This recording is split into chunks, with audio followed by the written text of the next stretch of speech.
I've got bruised souls, cause I'm way gone, trying to find my way back home. Count my bones as in desert crumbs flow. I'm gonna turn all of my stones. Rock bottom make the man and some pressure make a gemstone. Trying to put $1 to my name like Creflo. Naja boy, late to the game, it's in the blood flow. And I'm from the south, it's thick skin and tough bone. Big attitude through big lips with gusto. Trust no kings, that's why they tried to crush souls. But it's IGBO, when the dust blow, this old head be standing there. No silver, just gold. Crack no books on the hustle, I was born to grind. Yo, scared of your potential, I'm adorned with mine. 30 times around the sun, man, of course I shine. My legacy will not dwarf with time. And in my daughter's eyes is basic, I must not say quit. Every day sees a present like a Rob St. Nick. Walk a fine line between tenacious and patient. I can't slip, I'm fighting clocks and they can't win. I've got bruised souls, cause I'm way gone, trying to find my way back home. Count my bones as in desert crumbs flow. I'm gonna turn all of my stones. I've got bruised souls, cause I'm way gone, trying to find my way back home. Who that soldier in the mirror? Oh, oh. I'm gonna turn all of my stones. Impeccably I flow, hardest raps you know, breaking status quo, reaping what I sow, artistry like Van Gogh. Get it from my mama, hip so thick that I need tempo. Personality, spicy body banging like a bongo. Cause black women been it since Timbuktu since Pharaoh. Sponge rollers and hot combs, lips, cheeks and brow bones. If you ain't for the culture, then please stay out of my zone. These little dummy rappers could never grace my headphones. See, I'm from a place in space where ain't no storytelling, you just had to have been there. If you want the battle, ain't no problem, say where. I got so much experience, I can't even play fair. But I'ma keep evolving and growing and hurting feelings and showing you need endurance to go in. I got mileage on this pen, I've been busy cause I've been out here schooling all these kids. Took 3 decades to have this glow up that I did. I've got bruised souls, cause I'm way gone, trying to find my way back home. Count my bones as in desert crumbs flow. I'm gonna turn all of my stones.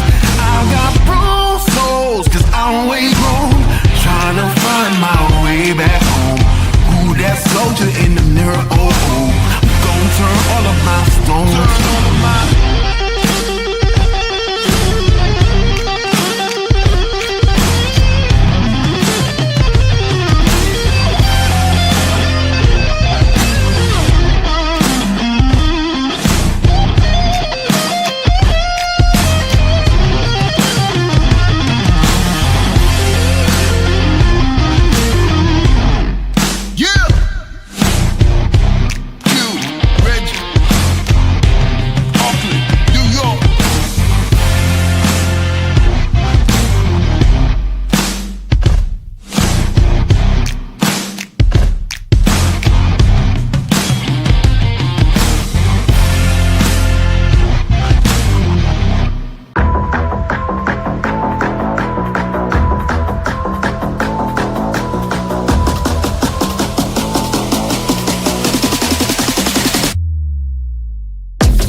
guys know, I know you guys were checking shoes last night to see if he was barefoot. Is that still the case? Is he barefoot? Because I know on Facebook somebody posted a picture of these could be his shoes, or is that so he is presumed to be barefoot at this point?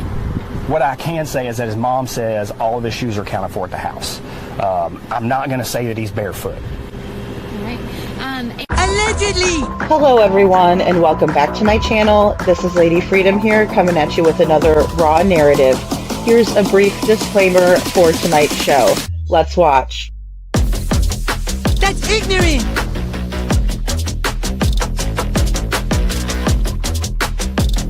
Allegedly, that's ignorant! Ignorant.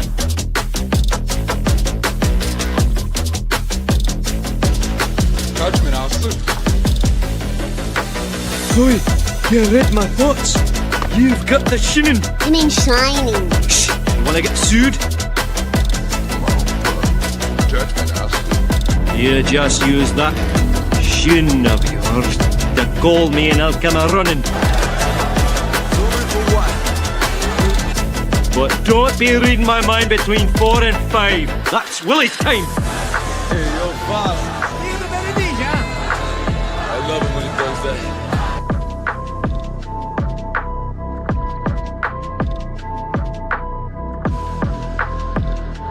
Let's watch.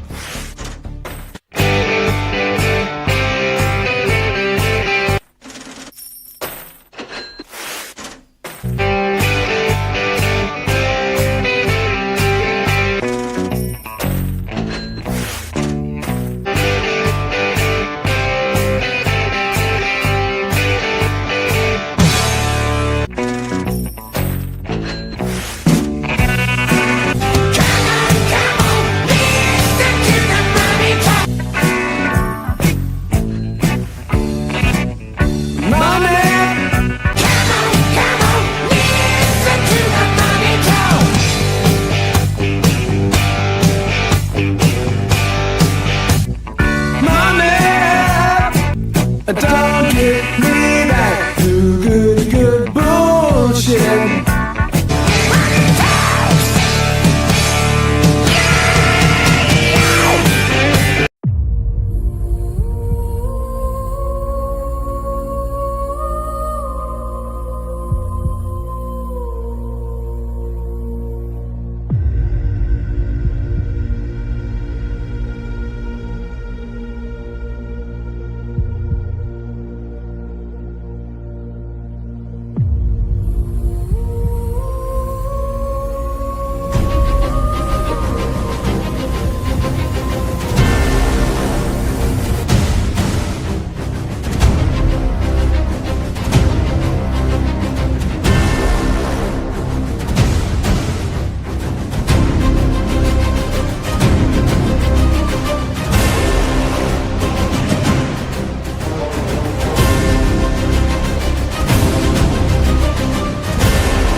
Hello everyone and welcome back to my channel. This is Lady Freedom here coming at you with another raw narrative.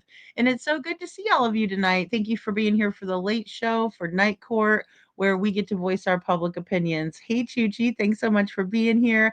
I appreciate you hitting the like button, you guys. And also Chuchi's going to be sending down my Cash App for maybe a little bit more office space. So I was gonna do an early show today, but then Nate came home. I have to try to make him to be quiet, and don't make any noise. And then he makes coffee. It makes it sound like I'm peeing with you guys on the live here. Let's just get right into it. And so I'm, hard up for some space. to be honest. Yes, get your snacks and your drinks. We have true crime updates tonight. Hi, Diana, and thank you so much, Diana. I did watch that. There's your comment. I did watch that, and I can't remember whose channel I watched it on, but they were doing a review of it, and, I will definitely look at that. Sometimes those AI people, I mean, I appreciate their hard work because when you make a video like that, even when you're making videos just like that, it's a lot of work. And I try to put as many videos out and do as many lives as I can a week. But sometimes I just wanna know who's reporting on it. So, because these internet streets are weird. Hey, Detroit. Detroit, I have a question for you too, and I didn't get a chance to email you about it, because it kinda popped off before the live here, but, do you have, like, a direct number or line for the DNR or for Ed Goulder? Because I'm having trouble getting Jessica said she was prompted in a bunch of different directions when she tried to call into the DNR.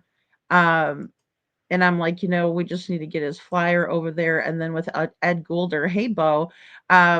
Hey, NorCal SoGal, good to see you in shadow. Hey, Kiki, good to see you. Thanks for being here, you guys. Hey, Poppy Love. So I'm trying to get her that information. Hey, Michael, thank you for being here, hon.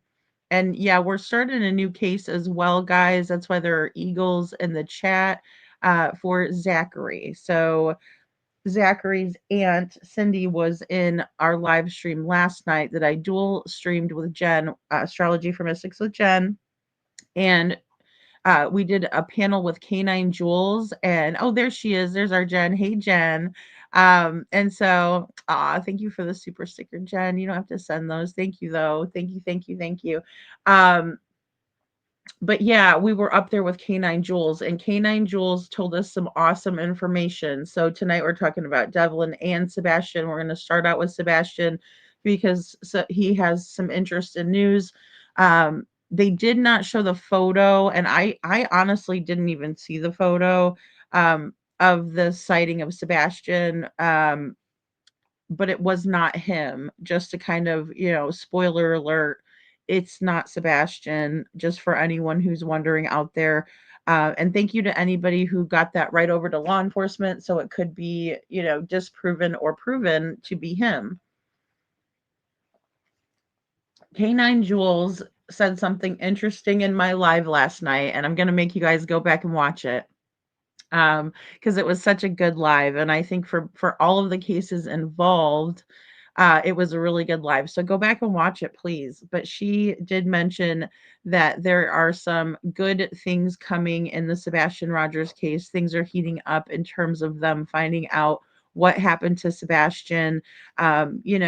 When these people have, diarrhea of the mouth, that's the best thing we can have for them to have is that, word vomit where they just go on and tell us what they did. They tell on themselves. And so I'm really hoping to, see what unfolds here, what's unraveling. But definitely go back and watch because she does drop a bombshell in our live. And, Jen works really hard on the mapping, and then, I'm more of the storyteller. So it was just a really great collaboration, and I look forward to working on cases with Jen and Jules in the future. So when it comes to Devlin's case, one major update there is that Jules agreed to take her dogs who do sniff out uh, electronics, right? They sniff out electronics. And we are looking for a phone in Devlin's case. We are looking for Devlin himself. Um, so that those are the specialties that her dogs are trained to perform, for her. So, all I have to say is TikTok. If you have information or someone who has Devlin, who hurt Devlin, knows where he is, I suggest you come forward and I suggest you call the Ionia County Sheriff's Office at once and tell them what you know before you're the one that's in trouble, right? I have not heard from Seclusion Works, Kiki. I have not. Yeah, I have not heard from her. And she hasn't been in here. Usually she's in my late shows. If she comes in to be in the late show. I mean, sometimes in the morning, but mostly the late show. Um, yeah, I have not heard from Seclusion Works. And I'll tell you, I've been running around like a chicken with my head cut off, just keep trying to keep everybody going with, especially this, putting together these resources, right? It's a difficult situation when we have family members and the resources. It's a tough thing. Especially for Jessica when she's got AJ and just a lot of things going on. So, um, I did not even see her post either. Um, Kiki, I'm gonna have to go look. Oh, great, Jen. Good. I'm so glad. That's another thing I was scrambling at the last minute today to hurry up and do was the yard signs for Sebastian. So thanks, Jen. Thank you so much. That's why it's so important for us to have a network of good people. I just have to say that because it's really a blessing. It is just such a blessing. Because I can't do it all on my own. You guys can't do it all on your own. So we're just we're scrambling around trying to get yard signs and, all this it's always good. It's all good though, isn't it? Um, Yard signs, flyers, always good. So this is a flyer that I shared on my page, and I hope you guys can see it here. Yeah, there we go. So for Sebastian's birthday, Voices of Truth has decided to put this on over at Culver's. So for those of you who are not familiar with Sebastian Rogers' case, Sebastian Rogers went missing on February 25th, and he was reported missing the next day on the 26th by his mother, Katie. And that was in 2024 that he's been missing almost 2 years now, right? So he had a birthday while he was missing.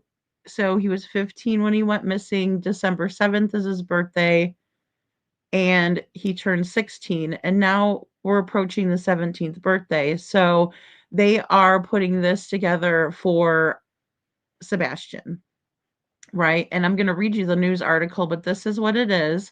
And when he first went missing, his mother and his father did an interview. It was one of their first interviews.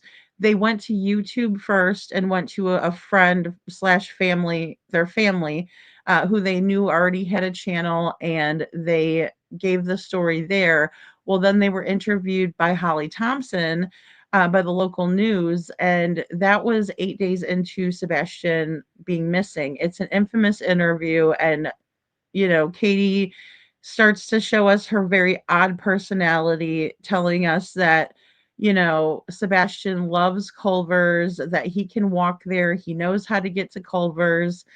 He loves chocolate malts. And she said, extra malt, and that's my best Katie because she was at that time doing that, Southern Belle accent. And that's the best I can do. I'm sorry.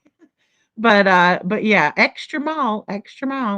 And Clarksville Culvers offers free mulch to raise awareness for missing Sebastian Rogers. Look at him, guys. He's so cute. I mean, his little face makes me want to cry. He's still out there. Community advocates and Culvers are all organizing a birthday awareness event for Sebastian Rogers, the 16-year-old Hendersonville teen who has been missing since February 26th. Sebastian is autistic, high functioning, and has a chromosome deletion, according to investigators. Well, I mean, ask his parents, they can tell you that. His case has received national attention, appearing on programs including America's Most Wanted, Nancy Grace, Court TV, and News Nation. And we're all very familiar with that. Sebastian, to this day, is on the Most Wanted, America's Most Wanted, when you go to the website. The flyer that I put out usually, that I link, is from uh, the FBI website, and he is under the most wanted. And I'll link that in the chat.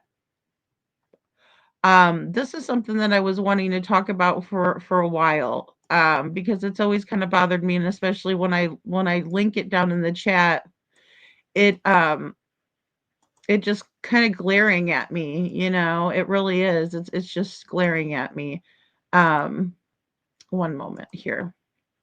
So you'll see it when I put it down here, but it says the link actually says www.fbi.gov/wanted/kidnap Sebastian Rogers.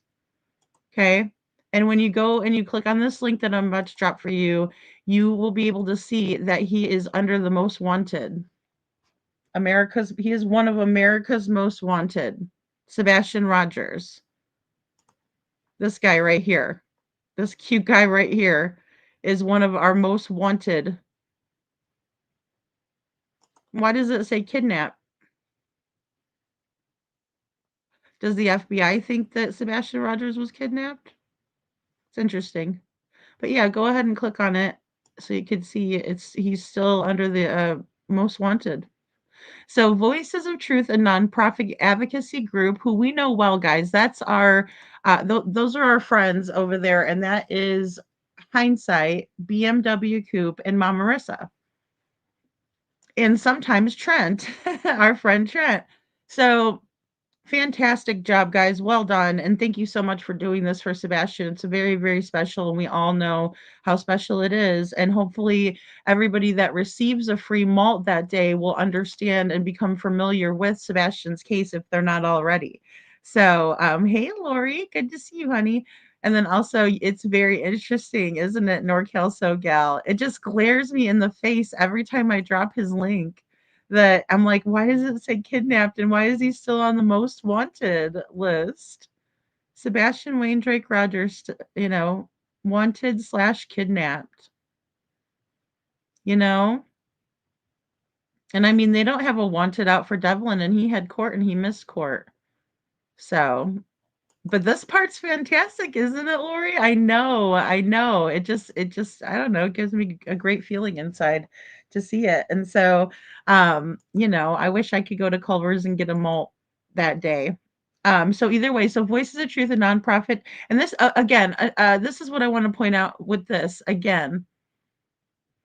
This is the way that you do something nice for somebody else where you don't have to collect money from your crowd, right? And I'm not knocking people for making money on their channels. I'm not. But this is how you do something like this for Sebastian. So I'm a mod over for Voices of Truth, and I've never ever seen them drop a cash link for anything, in terms of whatever they're going to do for advocacy, which is amazing. So this is how we do it, and we don't, charge people.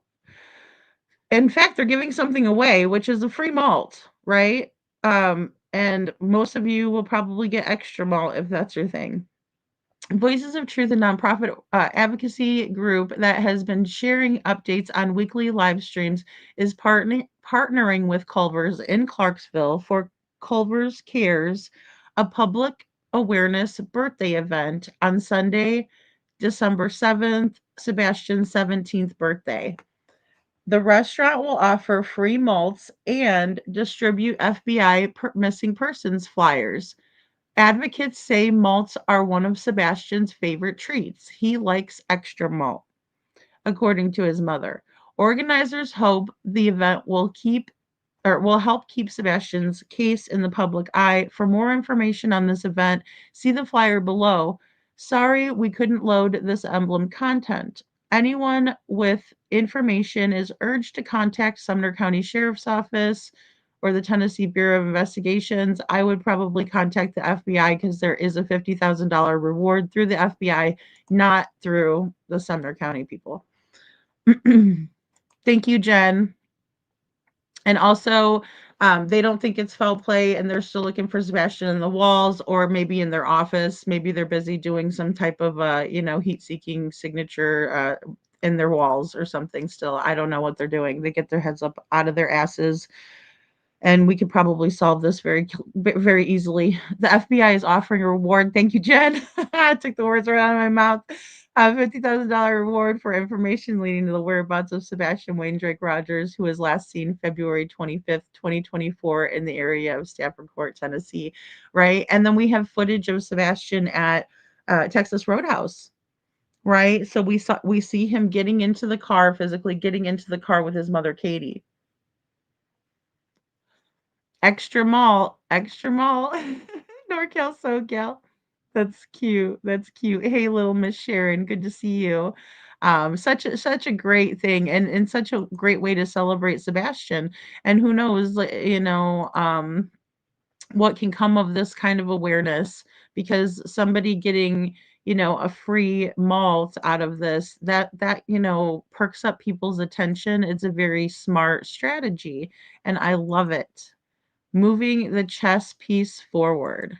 And so let's see. I don't think there's anything more on this page. So I'll go to the next one. I just have to switch us over here. And there's Sebastian's smile again. So now this is going to be about the actual sighting that was shared out. And again, I don't think that they're um, giving us the picture on here. So I'm not going to show you guys the picture. And plus, it's somebody that wasn't Sebastian. So we know that. Love you too, Jen. Thank you so much for being here. Good night. Thank you. Thank you. Hey, KJ Mac. Good to see you. Yay. Welcome in, everyone. Thank you for being here. Really appreciate you guys all being here.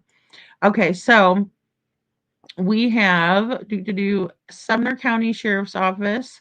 Representatives say a photograph circulating online as a possible sighting of missing teenager Sebastian Rogers does not show the 16-year-old who had been missing since since February of 2024. There was a statement released Monday. The Sumner County Sheriff's Office said the image began circulating on November 23rd and was widely shared as a potential lead. Investigators confirmed that the juvenile in the photo is not Sebastian. And I don't know what to think or feel about that. I haven't seen the photo. All I know is there's been multiple sightings of Sebastian Rogers, and they've never got off their tuchuses to let us know about it. So finally, off the tuchus.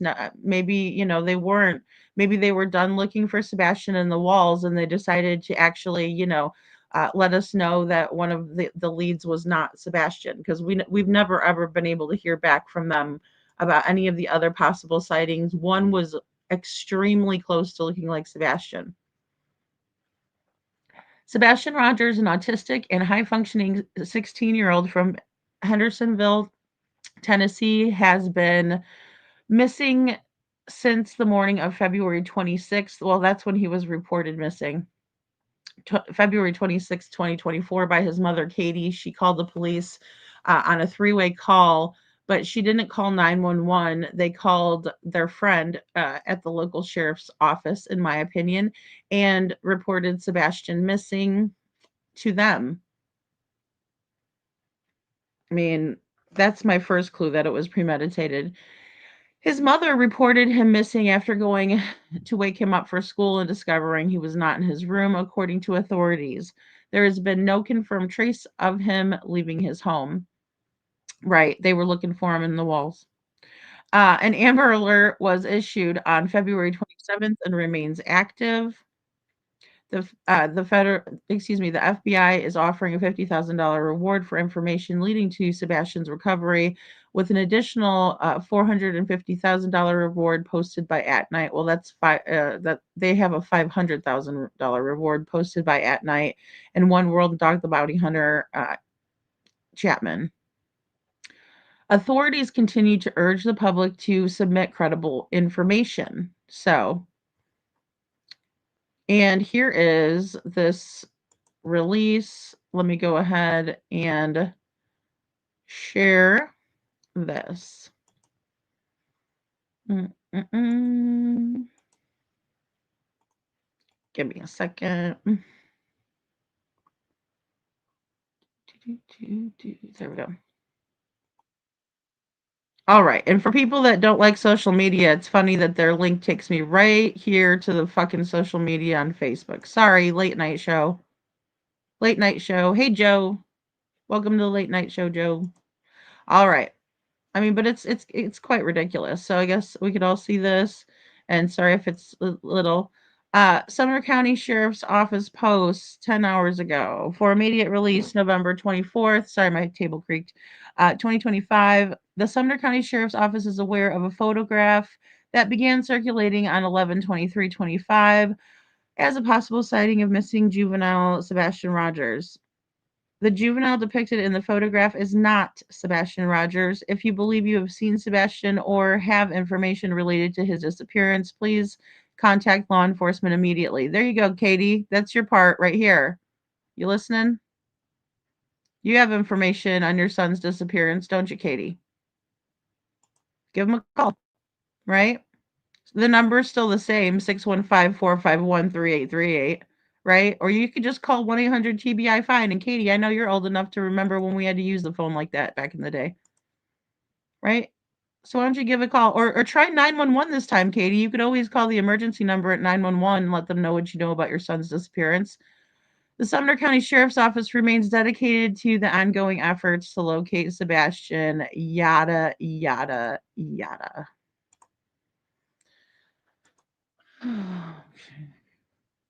So, anybody for a malt, extra malt? Let me take this banner down because now this is just going to be me, my content. So, but yeah, so that's the general gist of the updates for Sebastian Rogers. So we're gonna have an awareness day for his birthday scheduled. Hopefully, we find him sooner than that. She could call 911 NorCal. This time just make it easier on yourself, Katie. You don't have to do a three-way call. You just dial up 911. And hey, I don't know, maybe you'll be 50,000 or well, you have $550,000 richer. There you go. Combine the rewards. Because I know on these streets a lot of people um, you know, say that they don't know or that there's not that reward or blah blah blah blah blah, but there is a reward for information, a very hefty reward for information, I might add, um on the whereabouts of Sebastian Rogers. So um what I wanted to do too, get your ass in gear, Katie. Exactly, little Miss Sharon. I would have thrown off their it would have thrown off their timeline. Yes. Hey, Veronica. Yeah, absolutely. Absolutely. And I think Chris also has information, right? He has to. He has to. I mean, look, we're talking about a guy, and no offense. I mean, hey, we all have our past. We all, especially when it comes to love, sometimes it doesn't, always work out and, that sort of thing. But he is married to Katie. That's his fifth wife. Okay. They were about to break up. They were about to call it quits and, go their separate ways. They have no children together. They only have children from their separate marriages previously. So it would have been a very clean cut your losses. Yeah, they have a house, but big deal. Sell the house, split it, right? Pay what you need, split it. But they're still together, which tells me that there is guilty knowledge on Chris's part. Otherwise, he would have just gotten rid of Katie and found somebody that's a lot easier to, live with and handle. But they can't, right? They just can't. Oh, and I wanted to show you guys Sebastian's missing flyer. That's what I took this down for. Give me a second here. Okay. But yeah, it still says, see, most wanted, Sebastian Rogers. And then if you click the hyperlink, 10 most wanted fugitives. I mean, I'm not trying to laugh at this, but it's kind of it is comical to me when I see this, adorable child, you know? Um, like look at this picture, you guys. He's so cute. He's so stinking cute. He's one of our 10 most wanted. Kiki. It makes me think ain't nothing but a gangster party. And then here's little Sebastian's face. It's ridiculous. Ridiculous. Oh boy, but this is Sebastian. He's as cute as he can be. Good kid. We saw him how he behaved out with his mom at the Texas Roadhouse. Very well behaved out at the restaurant. That's him. This is a cropped out picture of him, but he actually has a humongous burrito in front of him with the cheese, with the cheese on top and stuff. Oh my gosh, that's Sebastian at the boot barn. Those are the boots that he bought right before he got missing, or his dad bought them right before he went missing, excuse me. That's another picture they tried to pass off in the beginning as if that was him. They put younger pictures out, just like in Devlin's case. Because I spoke to somebody that's close to his family, and they were like, you don't have very recent pictures of Devlin. And I said, well, these are the pictures that are out in the news. Like, I just use the pictures that are out in the news. So they were nice enough to send me one that was more up to date. So, but that's what we see, that kind of fuckery in these cases. There's another picture of Sebastian. His hair is so cute in that picture. Most wanted, 10 most wanted. Let's click on it. I'm just really curious.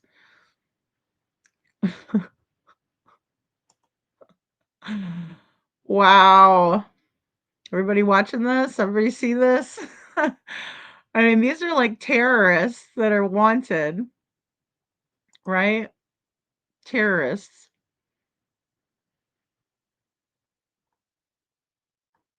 Unbelievable.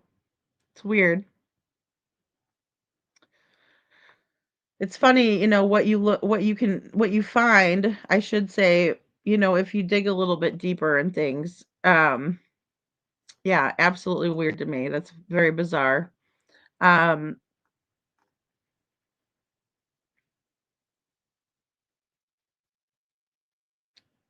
I don't know why this is here.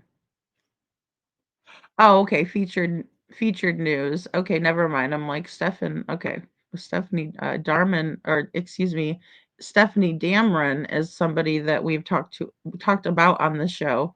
So I was like, that's weird. It's connected because yeah, she's in Maine. Um, so December 7th is Sebastian's birthday. He has brownish blonde hair that was kind of getting darker as he got older. His eyes are brown or hazel, right? You can see sometimes his eyes are brown, sometimes they're hazel in the pictures. He was 5'5" when he went missing. He could be taller. He was 120 pounds. He could be heavier, hopefully not less than that. Um, he is a male and he's white. Obviously, we can see that. Um, he does have Clarksville ties, which is where his father lives in Clarksville, Tennessee. And when he left, according to his mother, Katie, he left with black sweatshirt, sweatpants, and black framed glasses, but no shoes. Notice how there's no shoes, but he walked out. I don't think so, right? And honestly, he was not last seen in Stafford Court unless they have some sort of proof or footage of that. The last time that we can see him is when he was getting in the car with his mom at the Texas Roadhouse, in my opinion. Um, so some of this stuff, is kind of off in my opinion. And then also he has autism. They don't ever note that he has a rare chromosome deletion, but he does. Um, and that was his first diagnosis that he had, like, most of his whole life, and the autism diagnosis was recent. So I think, there are a couple reasons why they put that out there in terms of Sebastian's different kinds of abilities that he had. It's odd to me, that they don't just put the rare chromosome deletion because that's what they're most used to. Then again, the general public is more familiar with the term autistic or autism. So maybe that's the reason why. But nevertheless, that's how, it's been listed. Hey, Cece.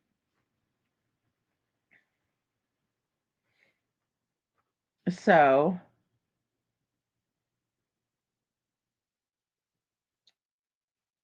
let's see. Oh, I hope you're doing well as well. Thank you, Cece. Thank you so much. Okay, so I had something else for you guys on here. I thought I pulled it up. Well, either way, I will drop this link again.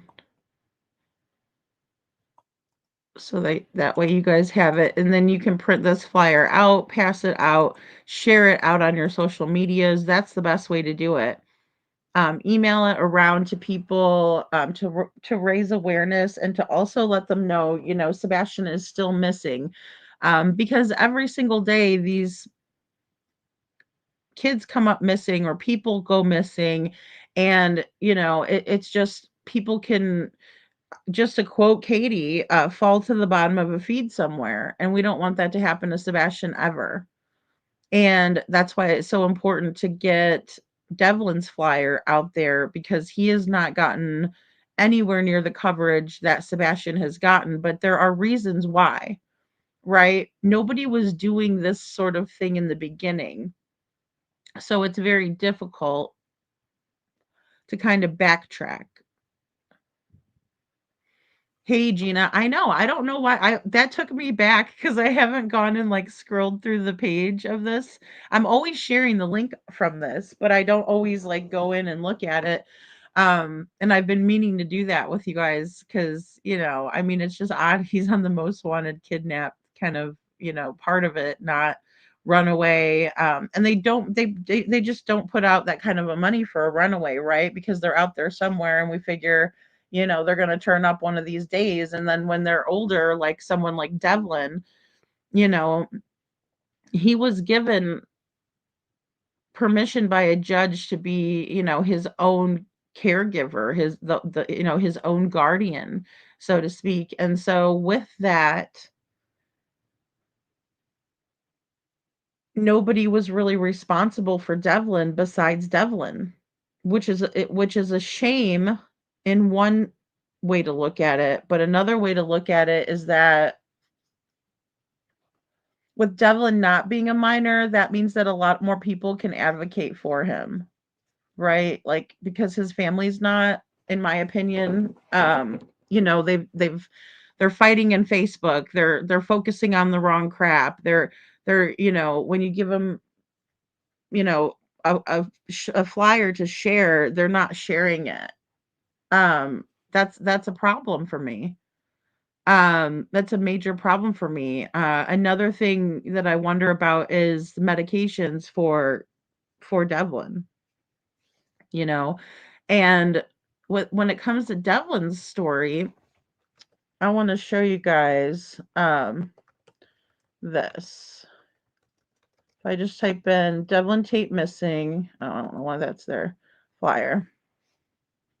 Okay, so can you guys see this? Or okay, good. You guys can see me typing and all that. Okay, so the disappearance of Devlin Tait, right, disappeared. If we click on that, um, and this is the one I usually share. So let me just stop that and go to this.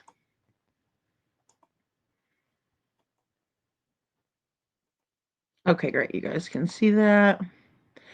And this was updated May 22nd of 25, right? So Devlin Tait went missing on April 21st, 2025. And that's Devlin.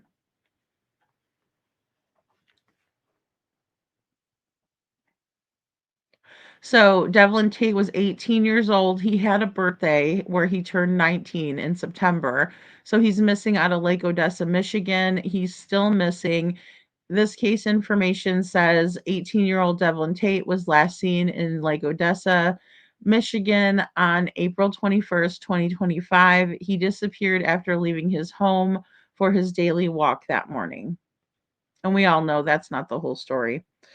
At 8:21 a.m. on April 21st, Devlin was last seen at Carl's Supermarket in downtown Lake Odessa, Michigan.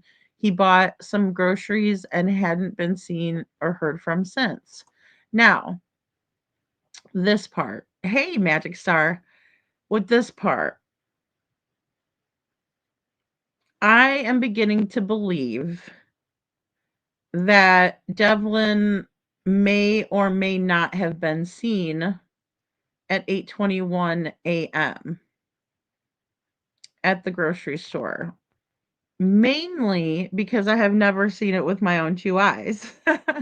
And let's be honest, I always have to keep skeptical. My mind is always going to be skeptical, and suspicious of things, right? Not to the point of a tinfoil hat, not to the point of every little thing, every little word that someone says is like a clue. "Oh my god, they said this, they really mean this." No.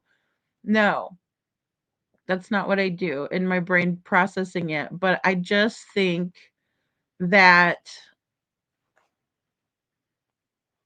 there's something more to this time frame because as we saw in a news brief, right, with the police.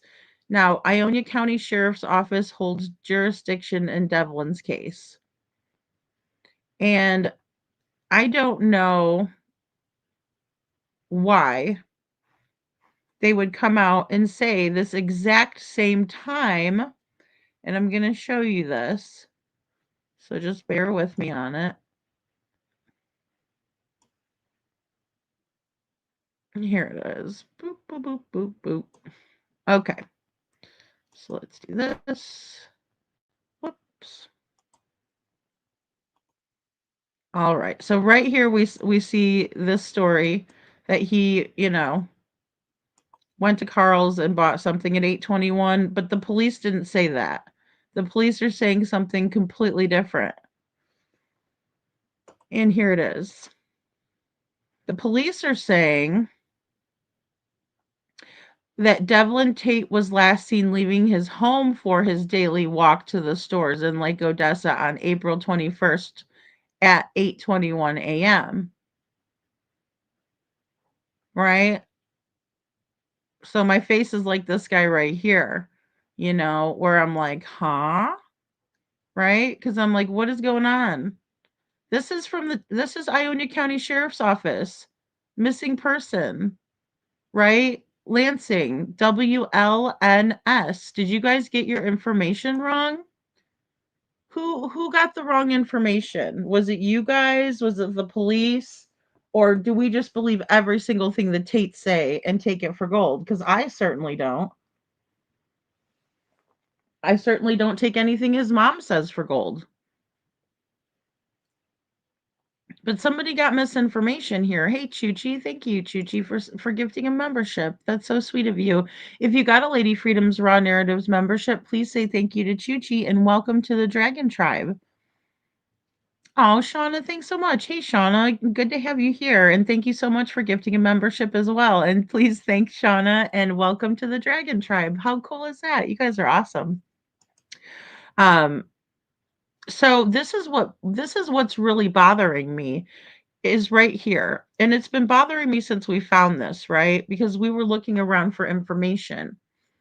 And then I got an email from Tamra, and she told me that Sabrina, when she said the 13 hours, because let me show you guys this with the 13 hours. Hold on. All right, this was April 21st. For it to show up as April 21st on Facebook post, it would have had to have happened before midnight on April 21st. So even though I don't have a specific time for when Sabrina and her thumbs put this on the internet, but it had to have been before midnight. So we can just say that to be safe, Sabrina posted this at 11:59 or before, right? And Tamara's saying that she says over 13 hours, right? We see her posting. It says, please, please, please pray and be on the lookout for Devlin Tait. He is missing and we are worried, right? And then she posted this to the Community Connection, Lake Odessa Community Connection at 1 minute before she posted this little ditty, right? So has anyone seen my nephew? No one has heard from him in over 13 hours. In over 13 hours. And then Tamara sends me an email telling me, you're wrong. Da da da da da. It was actually 15 hours. Let me get it.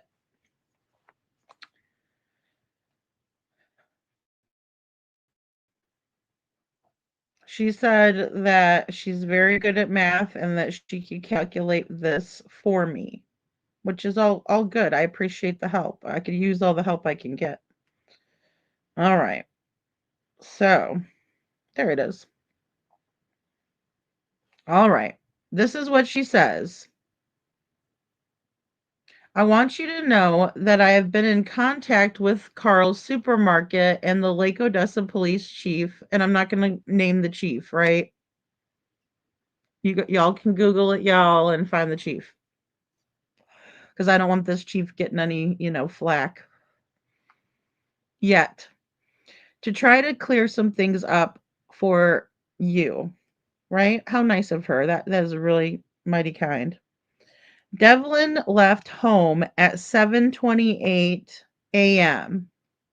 He was last seen on video at Carl's cashing out at 8:21 a.m. This is from Tamra, right? But then again, we have the police telling us in a news briefing Tait was last seen leaving his home for his daily walk to the stores in Lake Odessa, April 21st at 8:21 a.m. Magic Star, thank you. Magic Star's paying attention. Stars helped me with Sebastian's case as well. Now it's 7:28, right? Because, and here's my thing.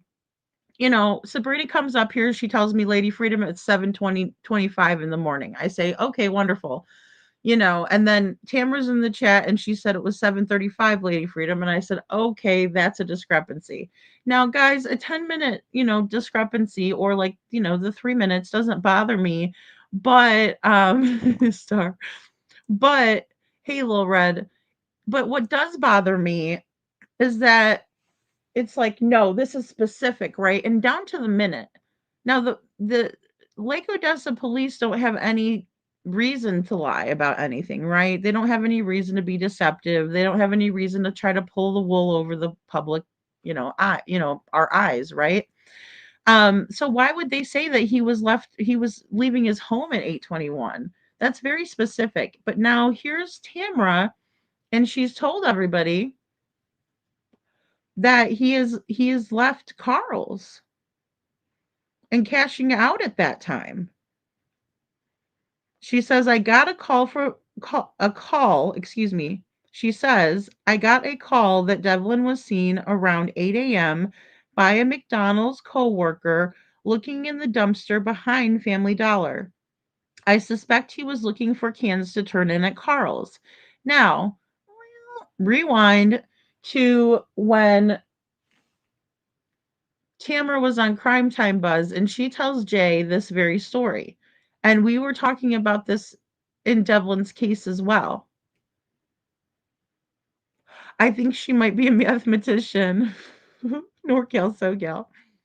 So here I go trying to piece this together, right? So she says that at 8 a.m., Devlin was, in the dumpster looking behind Family Dollar for, and I would love to talk to that coworker or just get that verified. So if you're that coworker and you're the one that peeped Devlin looking for cans, can you please just contact me or, make yourself known in the chat, comment on this video, whatever it is, because I'd like to talk to you. And I just want to know if you physically saw him with your own two eyeballs doing that, right? Because it's odd to me that none of these people are coming forward. None of these people are coming forward, you know? I mean, if it was my friend, if it was a boy that I saw every day, if it was a kid that I saw at the grocery store and I checked him out and he used his bridge card, and some mornings he came in and he was looking sad, a little rough, like he had been having a pretty bad day that day, I would absolutely come forward for that kid. I would absolutely tell anything I knew to anyone who asked me with the sliver of hope that maybe he might be found. Hey, Brenda Sue. You know what? So if you're that person out there and you know information, please verify that with the Ionia County Sheriff's Office, one, but please come to me and talk with me because I would love to speak with you and verify that. Okay? So,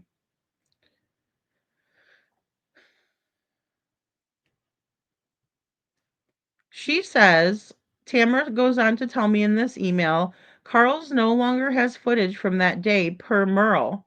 He is going to find out who the manager was that day and have them get back to me. So I'm still waiting on that update. She says that I left a message for the chief, a voicemail to call me in regards to that morning. I'm sure they made a report of who they talked to and what their findings were. I'm waiting for a call back. That is how we found out Devlin was wearing a white t-shirt and not a red one. Okay, fantastic. So, guys, and this is the kind of thing that I would rather talk about. And I appreciate Tamara so much for this. So, shout out to Tamara. I know you and I go back and forth, but I think that's just kind of, the way it is. And I just want you to know that I appreciate this type of information so much more than just like bashing each other because, I don't think that helps. Um, so thank you. So again, Tamara's saying that's how they found out that Devlin was wearing a white t-shirt that day and not a red one. Because it was put out there that he was wearing a red t-shirt. So some of these flyers are saying that he was wearing a red t-shirt. Some of them are saying white t-shirt. Does this sound familiar to anybody? you know, Mathematics, you guys are killing me in the chat. I see you. I see you. Uh, all right. So as for the proofs, other than that, I honestly am not sure what you are asking for. If you'd like me to take screenshots of conversations, okay. So that's what we were talking about there, and I just kind of wanted to share that piece. Now, I did also in my reply, and she's probably trying to get information over to me, so she hasn't replied back to this one yet. But I asked, well, I said, please know that I'm doing everything I can do to help find Devlin. I appreciate you confirming you haven't heard from Devlin since 7:30 a.m. The times are off. Any idea when Ionia County Sheriff's Department would make a public any idea why the Ionia County Sheriff's Department would make a public statement saying he left the house at 8:21 a.m. And this is the post I'm referring to, just in case if you're listening out there, Tamara, if you see on the replay. But this is what I'm talking about. And, I mean, it's just curious because well, there's rarely coincidences in true crime. And so when it's down to the minute and the cops are giving one time down to the minute, you're giving one time down to the minute, but it's for two separate events because, Devlin cannot be at home and walk over to Carl's and be using his bridge card at the same time at Carl's. See what I'm saying? That's what I do here is do like comparisons and find these little discrepancies, right?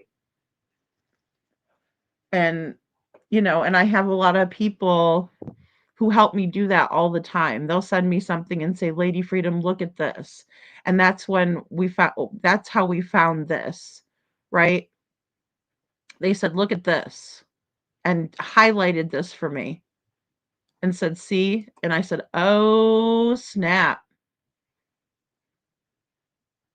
Yes, thank you. Chuchi says, "Thank you, Tamra, for the information. It really helps bring Devlin home." It does. It does. And, every little bit helps. We have to get a good timeline here, and it's just very important to have that.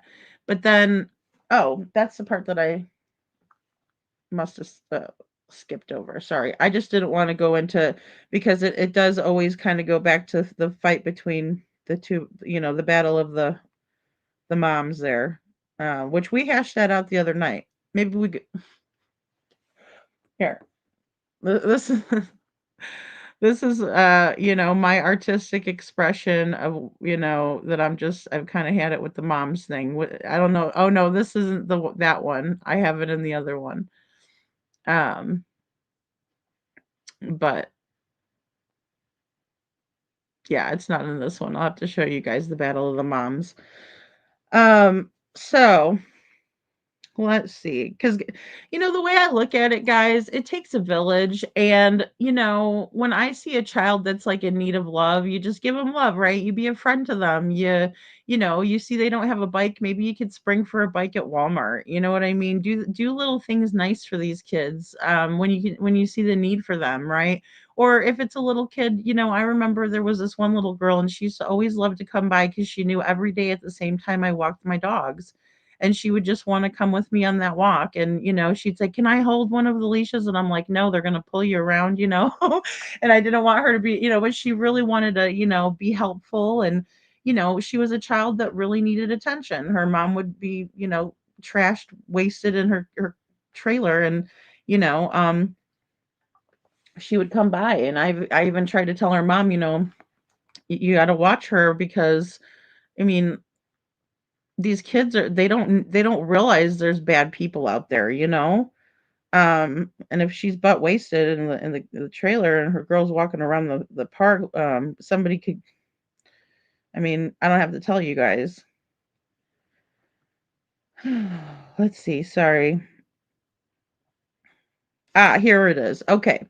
So, Tamara says there are so many little discrepancies in your statements. I'd like to correct such as it must have been my hand helping Sabrina put the sign in the ground. Okay, so that's where we can go to this one. So just so everyone knows, this is not Tamara's hand, damn it. Hold on, because heaven forbid. This is not her hand, guys.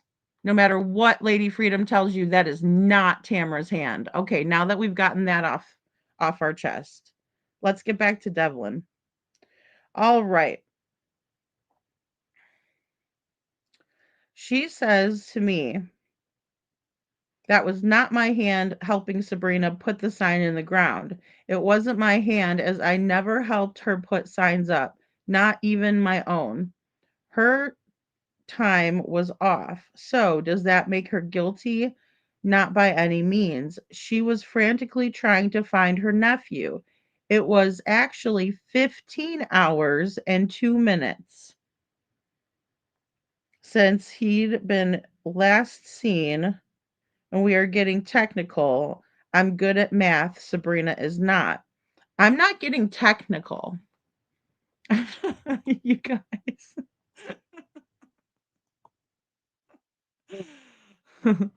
I'm a liar. up here. I just sit on my throne of lies and about whose hand is actually putting the okay, anyway. Jeez Louise.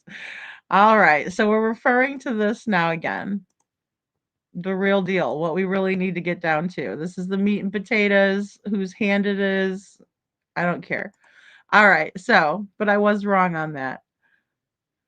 She had it too. Cece, I'm saying, like, here I am trying to figure this out. I'm like, let's just put it down to the hours. Let's just put it down to the hours. Right? Because that's what we're trying to figure out. And so what I said the other day, I know what I said the other day. Okay, I'm coherent. I'm here. It says I might be tired, but it doesn't mean that I'm not here. Okay, so April 21st, when Devlin went missing, she posts on Facebook, which had to be before midnight. She reported him missing at 6:32. That's 2 minutes, right? 6:32, and that was on the dispatch or the, excuse me, scanner audio. All right. And so, with that being said, it had to have been sometime between the time, right? Because, and the reason I say that is because she says we've called the hospitals and the police stations. So, I mean, if you're calling the hospitals, you couldn't possibly have called all of the hospitals before you posted this, right? And why are you calling police stations? You should probably just call 911. Um, and then they're going to get that information out there. That's what a dispatch is. It's dispatched all over. So when we make a police report for a missing person, we don't call every single police station, we don't start at one police station and call every police station across the whole, United States, throughout the state of Michigan. No, ma'am, we don't, um, it's It's amazing. Aw, thank you, NorCal SoGal. Thank you for caring so much too. She says, thank you for keeping an eye out for these little ones. Absolutely. Absolutely. Thank you. How did Devlin end up at Tamra's? This case is so confusing. I forgot. Yeah, well, I'm still trying to pinpoint that all down, right? Because in the beginning, I did assume, right, that Devlin was taken out of the care of his mother and put with the Tates, right? Adopted by them. And I made a little, family tree to kind of show it because it is so confusing. Um, so, Sandra and Bill adopted Devlin, and so I assumed he lived with them until, something might have happened, as he was a teenager, and then he went to go live with, Tamara and them. I also assumed that it could have had a lot to do with the age of Sandra and Bill, right? As we get older, we have more issues health-wise, and, we just don't have as much energy as we once did when we were younger, right? Stuff starts hurting us, like, for instance, I have sciatica. So, like, my back hurts and stuff like that. If I sit too long, if I stand too long, whatever. And so I have issues with that. As I'm getting older, it's getting worse. It's not going to get better. So, just as an example. But nevertheless, that's why I was sort of thinking that that might have happened. But then I realize that through talking to his mother, Jessica, who is Jessica, right, under mother, um, she is telling me that there was a phone call and she shared it with us. And she told me that that Devlin was taken out of the care of the Tates because Bill Tait was abusing him. And, you know, being who I am in this true crime space and trying to stay professional, even though I do care a great deal for Jessica and I always hope for and wish for the best for her, and I really want to help her find her son. I didn't know what to think of this allegation. But then I also had a reinforcement from someone who, see something, say something, let's add do something. And they did something and they said, Lady Freedom, I need you to know about this. And they shared some information with me. And it was exactly what Jessica had told me. And so that corroborated that, right? Which obviously Devlin didn't live with the Tates his whole life. So when he was 10, he was taken out of their care. But he was put with another one of their family members, Gordon Tait. So then he was bounced around, to answer your question, Shadow, between the family. So then Sabrina got, uh, you know, was caregiver to Devlin. Tamara was also caregiver to Devlin, and it kind of went back and forth between those bits of family of the Tates. And then eventually, once Bill passed away, Devlin went back to Sandra, but it didn't work out well for him living there at that time either. So it's very, very confusing. But Devlin was bounced around a lot. And then we read text messages that his mother shared about how they were kicking him out and not letting him stay there and all of that. And this is focusing in on the last year before Devlin went missing, but even more so, the text that I showed was from 7 months ago. Right? So the last one was on October 2nd of 2025. Or excuse me, October 2nd of 2024. Right. And there was a lot of back and forth. Sandra telling him things like, I don't want you to tell me that you love me anymore. Devlin was posting, videos to his Facebook stating that, he loved his mother. And so I'm wondering, um, if that happened somehow, um, to be a reason why they were kind of shunning Devlin, so to speak. Um, I'm wondering if they really have no idea when he left, so they just use the time his card was registered. Yeah, and maybe Star. I'm wondering that too because it's like the exact time. Welcome to the Dragon Tribe, Shauna. Um, yeah, the changing of their stories, the changing of the stories. Sorry, and I think I went too far because I wanted to see your Star says, has anyone calculated the time frame to walk between his supposed departure to his various sightings? So this is the thing with Devlin's leaving the house. There was different routes that he would take. It's typically about an hour. But since he would have taken a shortcut, most likely, it would have probably been like 30 to 45 minutes to get to town, and then adding on, walking over to Carl's, because if he left the house and then he went to the Family Dollar and then, looking for cans, that had to have taken him a while. See, that even doesn't add up, right? Because think about how you would have to hop into the dumpster first of all to go look for cans. That's going to take you a little while. Then you look for the cans. That's going to take you a little while. Then you're going to hop out of the dumpster. That's going to take you, a couple minutes, a couple seconds or whatever to hop on out. And then you walk down with however many cans you have to turn in, because that's what he was doing. He was gathering cans to, recycle for money. So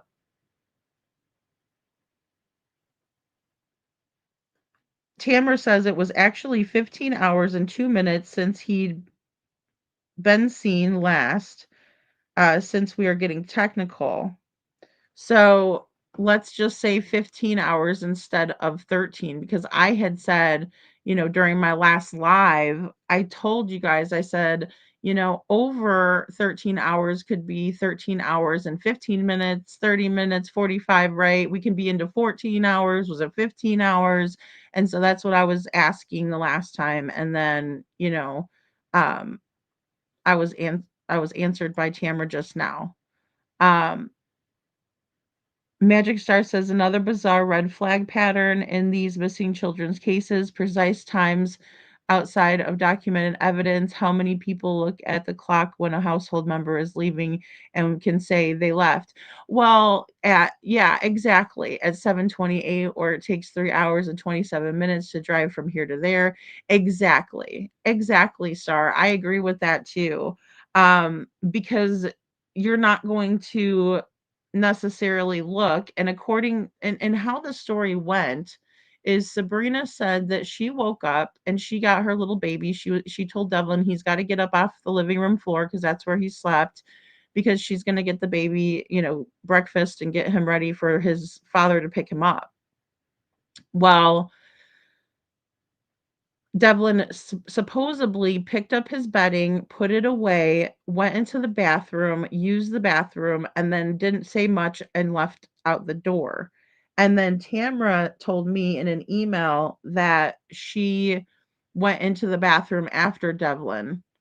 So, I mean, yeah, she might have had her phone with her or something. I mean, I know if I use the bathroom, I always have my phone.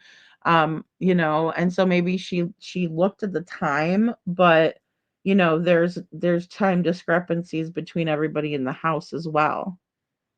And I agree with you. How would you remember that? It would be difficult to. Some people have really great memories, but Tamara said that she doesn't. She even made a statement saying that Devlin has an impeccable memory. He remembers everybody's phone numbers, but she can't do that. Like, she has to write her passwords down, things like that. So just to kind of, quote her or use her words, she says her memory is not the greatest when it comes to that. NorCal SoCal, thank you so much for your super sticker. She says, or super chat. She says, treat yourself to a coffee, Lady Freedom. Aw, you worked hard for this and deserve a little perk. Aw, thank you. Thank you so much, NorCal SoCal. That's so sweet of you. Aw. It's a weird coinkydink. Yeah, Sebastian Wayne, Drake Rogers, Devlin Lee Hatfield, Tate, 4 names. Sorry, random thought. I think that too, though. Summer Moon, Utah Wells. Um, yeah. It is so weird. It is unusual, you know? Ah, CC Jinx. As you were saying, or as I was saying it, you're probably typing it. Oh my goodness. Yeah, it's so strange. It's so strange. Well, I mean, I have a confirmation name as well. Um, because when you're confirmed, you take another name if you're Catholic. Um, so yeah. But I do. So if we're going from 7:30 um all the way up until 10:30, but see, she probably posted this sometime after 10:30 if she was telling people what all they were doing. That just doesn't leave a long time in between of all of this to be doing that as well, which I find to be very odd, because according to Sabrina, she wasn't even home at this time. So was she? And she was also supposedly questioned by police at the fire station. So at what point did she have the time to post on Lake Odessa Connection and repost it to Facebook before midnight? Right. And then also there's this problem with them getting a hold of Jessica at 7:30, right? So they're calling her, they're saying, "Have you heard from Devlin?" Again, it's very odd because his curfew wasn't till 10. So they were, and Sabrina also told the news that she was worried about him at 6:30 that night. And yes, we have different time zones that we're dealing with, and at this time, Jessica, living in Arizona, would have gotten these phone calls and texts and everything transpiring. If it was 7:30 in Michigan, it would have been, 3:30, or I'm sorry, 4:30 in Arizona. And a lot of this stuff would go on at nighttime, as we saw in the text messages before. Easter is a very strange day for Devlin. For one, as we saw in the text messages, he always got a hold of his mother in the morning. But on Easter Sunday morning, he did not wish her a happy Easter. Devlin also liked to get a hold of people at nighttime. And on Easter Sunday evening or nighttime, he did not text message his mother. Jessica. The last time Jessica heard from Devlin was on Saturday.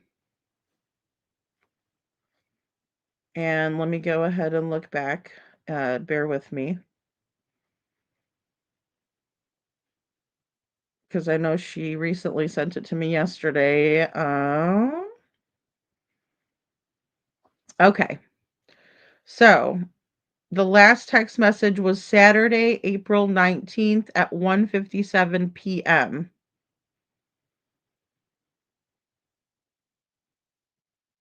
Right? So they did not speak at all from that time on again. So did something happen Saturday night? And he didn't talk to his mother? I'm just wondering, because it's very odd to me that he didn't talk to his mom at all on Saturday night. Whoops. I just dropped my phone when I went to go put it on my table. So yeah, I mean, it's just bizarre. It's hey, little Miss Sharon, good to see you. Hey, Miss Ann, good to see you. I think four names are becoming more popular, but it's an interesting coincidence. Yeah, yeah, it is. I know. I know. Well, I don't want to share this because people are such a weirdo, but whatever. I don't care. Um, I have two middle names as well. But I don't want to tell you guys what they are. I mean, they're not anything like strange or like that I'm embarrassed of. I just don't want, because people are freaking weird. Um, yeah, Lee is one of them though. So, and I think that's just popular. I think Lee is a popular middle name. Um, so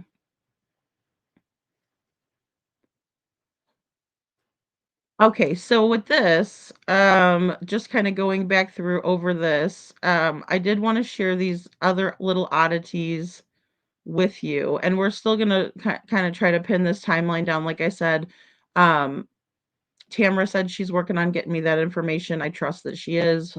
Hopefully, I don't regret that. Okay, so definitely not Sandra's hand here. I don't know who this rando is. But then we do have a couple of discrepancies on the sign, right? One of them is like that Devlin does not have brown eyes necessarily all the time. His eyes are more hazel, and so they change colors. 8:21 p.m. is listed on this missing person sign. Now, this is in my opinion, probably just a typo, but again, these are the things that we point out over here on this channel. That's just kind of what I do with things, right? And then Sabrina confirms it's just a typo when everybody starts wondering and noticing about it, right? So, now this is weird in my opinion. So this is the table that was set up for Devlin at the bake sale silent auction that they did for Devlin. Hey, crazy bird. And don't tell people your full name, Miss Ann. People are so weird. Look at Miss Ann's all happy to tell everybody. Hey, Holly S. Be careful doing that, Miss Ann. There's a weird little weirdos out there that just love to. I don't know what they love to do. They're just weird. Um, thank you, Norcal So Gal. Thank you. Um, I think Cecilia is such a beautiful name. I always like the more old-fashioned names. I really do. Um, I just do. So, but why are these t-shirts folded in so you can't even see Devlin, right? And how are people supposed to know what he looks like or that he's missing or what, what if a random person came up because it was a free public event and Holly- she's a rebel. We can't control Miss Anne over here. So but yeah, there's also a place to hang stuff, right? These look like you can put clothes hangers or at least hang one t-shirt down, up so they can see it. Not I said down and up, but put it up so people can see him.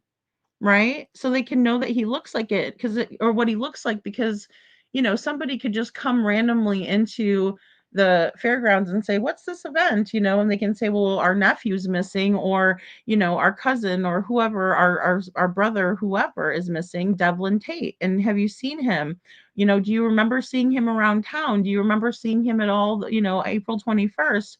But instead, all of the t-shirts are folded inward and you can't see what's going on or why they're having this event or what Devlin looks like. Now, there's a couple of reasons that I can think of off the top of my head as a true crime junkie here. And one would be because they don't want to walk past this child's face because they know that they did something to him. That is one.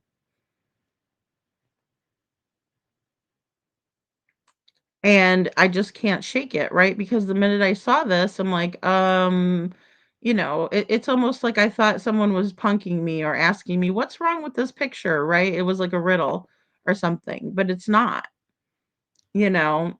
And every single one of these is folded just in that way where you can't see him at all, right?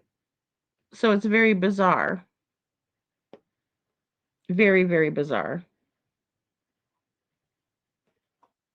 And like I said, another thing that very much sticks out to me is that they have ample space to do that or to put the yard signs up over here. But instead, they decide to put the yard signs here. I'll show you guys. They have them next to some silent auction items. So this is another big room where they had the bake sale items on this table, on these tables over here, and then some things to sell, right? These look like maybe auction items and these are for sale. You can barely see there's one little sign for Devlin. But they had all this other space where they could have written something on these dry erase boards, help find Devlin Tait. They could have put the Ionia County Sheriff's Office phone number up there. They could have done all of these things, but they didn't. And this is not desperate or frantic, behavior from family members, right? So, and then they have these, they have a live plant over here that's not part of the auction. But these ones that are sad little ones over here, now they do have Devlin over here, but again, you can't see him. There's only one reason, like I said, in this space, why they would not want to show him, why they wouldn't want to walk past him, why they wouldn't want to spread awareness. Yeah, it's supposed to be a bake sale and a silent auction. And it's very off-putting. It's weird. Yeah. The auction part is weird because typically in a silent auction we don't see that kind of stuff. We don't see that kind of stuff. Like not like this anyway, right? And then we also see some of the things that, people bid on. And, to me it's very odd. Very, very odd. This lady won these two items. She was super excited about them, so she did post them, right? And people are talking about the yummy, yummy snacks. And then also, this is what she won at the auction. So, um, it's very odd. It's very odd. And, I mean, it is what it is. This is what they had to offer. And, I'm not knocking it in that way, but I just think that they might be telling on someone. We also have a person that has been very vocal and very um, argumentative and very disrespectful and rude. And she was at this bake sale saying the yummy, yummy goodies. And, nah, nah, nah, nah. And I'm like, okay.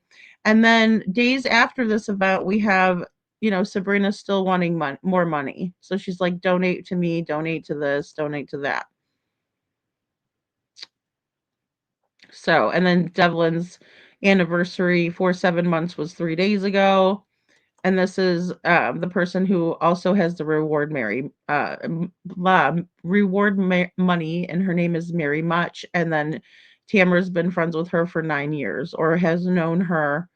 And this is the same lady that told me that she knows about Devlin um, from garage sales. So then I find out that Mary Much doesn't only have garage sales, like she actually has like a whole storage unit that she rents out to, send off money, or excuse me, to get money for her like much forgotten treasures that she glues old watches that don't work together to mirrors, right? And then, of course, I did get my ass chewed for talking about this, but, the color copies are important. One thing I want to talk about with the flyers and the color copies, because Tamara said that they were printing them off themselves at home.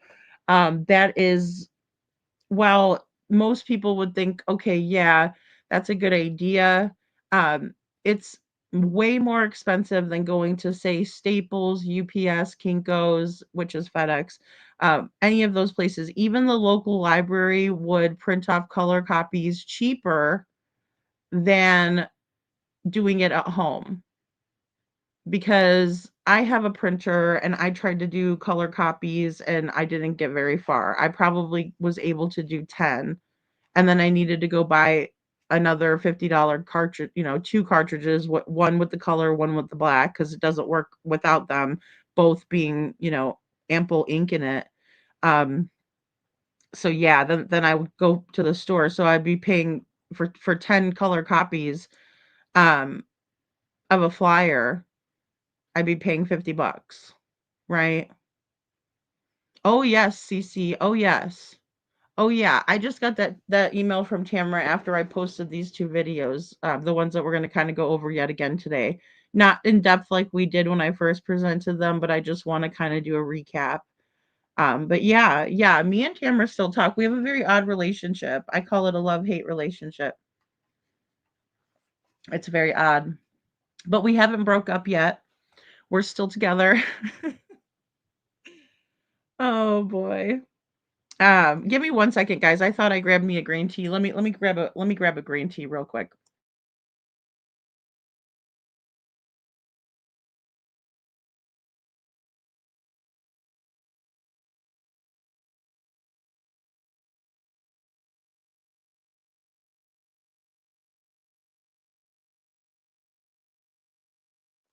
Okay, thank you guys so much for holding.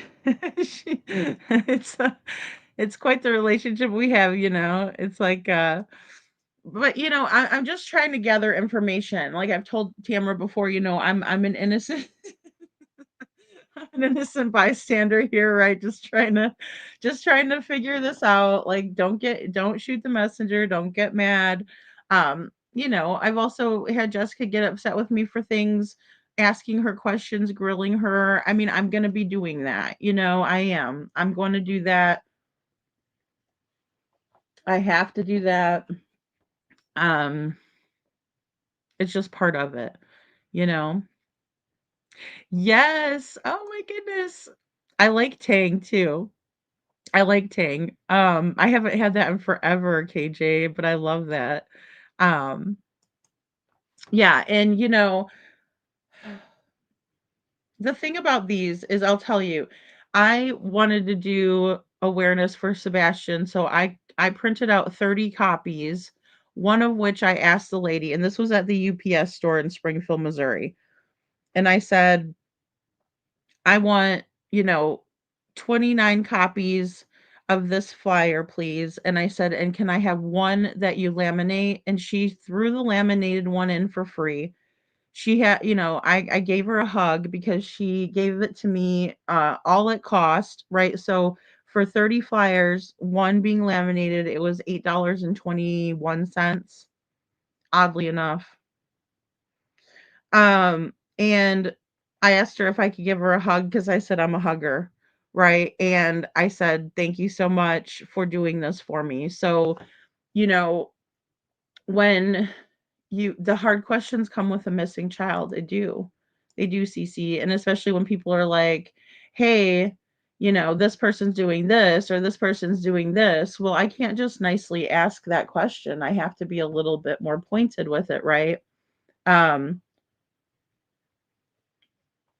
oh, it's the Arizona green tea, CC, that I usually like. You guys probably saw me drinking it like whenever I would show myself or whatever, and not just do the avatar.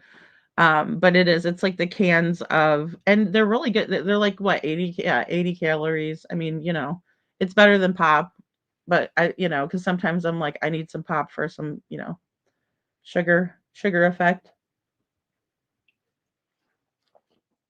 Oh, Anne says, lady, get a Epson aqua tank. Mine is an Epson, but I don't know. I don't know what I don't think it's an aqua tank though. That one sounds pretty badass, Miss Anne. I love Tang too, Holly. In my opinion, it would be irresponsible to coddle the people involved in a missing persons case. It's hard to you. There's no coddling Tamra either. Like, you know, she's like working with CP kind of. You're gonna take it. You're gonna take a little bit of abuse if you talk if you talk to them. It kind of comes with the territory.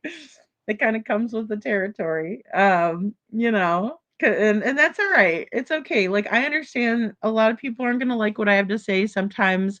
Even with Jessica, she's like, my son did not run away and he did not take his own life, and like, she's very adamant about that, and I'm okay with that, right? Because like that's what her opinions are. That's all right. She's more than entitled as his mother to have that feeling and to be vocal about it. um but with us, we have to look at every single different view and angle, right, in order to understand what happened to Devlin. Because even though his home life was terrible, somebody else could have had access to him because he was walking the streets and stuff. Now, we don't see that in Sebastian's case because he was very sheltered to the point where he didn't have any internet access except for when he was with his dad. And even then, he was so trained, in my opinion, that he was afraid to use the internet at his dad's because he didn't want to get in trouble by Chris and Katie when he got home. And he knew that he had to live with them for the majority of the time. So that's an issue right there, right? Because kids are very intuitive, and we never know what they're thinking, but they always internalize everything until they grow out of that or understand and have a deeper understanding with life experience, that it isn't always your fault, no matter if somebody tells you it's always your fault or not, right? So you're drinking Mexican Coke. Holly. Oh my gosh, just the way that Chris said that, he's like, you like the American or the Mexican? I'm like, oh gosh, that's not a question for us, Chris. That's a question for you. Just kidding. Oh, that's not gonna age well, probably, but I don't care. I'm just kidding. Don't come for me. I'm just playing around. Um, no, the Mexican Coke is really good. Well, because it's the cane sugar, like it's just sugar. But it's all sugar. I mean, it all is, bad if you. I've never had Mexican Squirt. I didn't even know they made Mexican Squirt. Magic Star. I thought Mexican Squirt was Speedy Gonzalez or whatever. Chi says, if you like to help, like, thank you, Chi. Yeah, that Coke is good. Anne says her son loved that kind of Coke. Aw. Magic Star. I'm a stinker. But so with these, it just takes kind of just taking the flyer there and asking for the copies. And I'm telling you guys, you'd have to have somebody that really, doesn't give a hoot, to not say, hey, I can get you these in color. And that lady even got me a better paper. She goes, hold on, let me get you some better paper than this, like than the regular. So she gave me a huge discount, guys, a huge discount. So, now going ahead here on this, um, I think there was more made by the bake sale, right? And this is some of Mary's cracked out creations. This is another one that I wanted to read again to you guys because this is something that's very interesting and I think it's really, really important.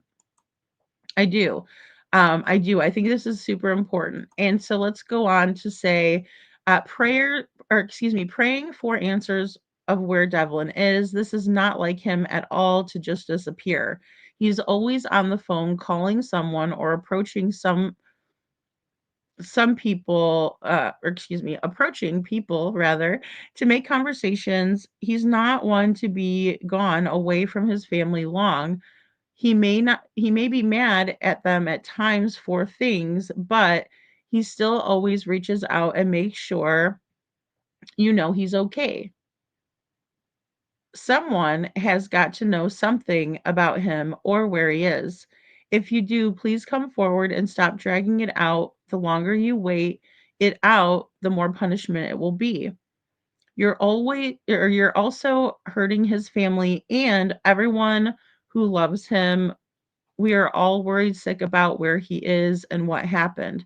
So please, if you know anything, please reach out to someone and tell someone what happened. Praying for everyone involved and for Devlin's return. So this was a post on May 3rd. Devlin went missing April 21st. So, and approaching people, and see, this is another thing too, exactly, Magic Star, is that approaching people to make conversation can be dangerous, right? Um, it can be. And, keeping in mind that Devlin is a almost 6 foot tall. His mom said he's about 5'11". But either way, he is almost 6 foot tall. At that time, he's weighing about 170 pounds. He's not a small guy, right? So in that case, you know, it's dangerous because someone might feel threatened by him, right? Even though I know his mannerisms were more soft spoken and more reserved. But if he's approaching people and he approaches the wrong person, it can be very dangerous for him. And especially if he gets too close to someone's car and they decide to hurt him. Now, the one thing about Devlin is it's not like he was someone who had money on him or that, people were aware that he had money, kind of to the contrary. He didn't really have anything, he was always telling people he didn't have money. So with that being said, that would be a motive for someone to, try to knock him and take his money or rob him or something like that. Well, all they would find is a food card. And typically if somebody robs you, like I said, it happened like that. He's at the park, somebody robs him, knocks him a good one, grabs his wallet. Somebody would have ditched his wallet and he would have been laying wherever they did this to him or whatever. So I have to think that way too. Gigi says, I agree. Someone has to know something that is true because that town is very small and everyone knows everyone, in my opinion. Yeah. Yeah. It is a small town and everyone does know each other. Um, going back.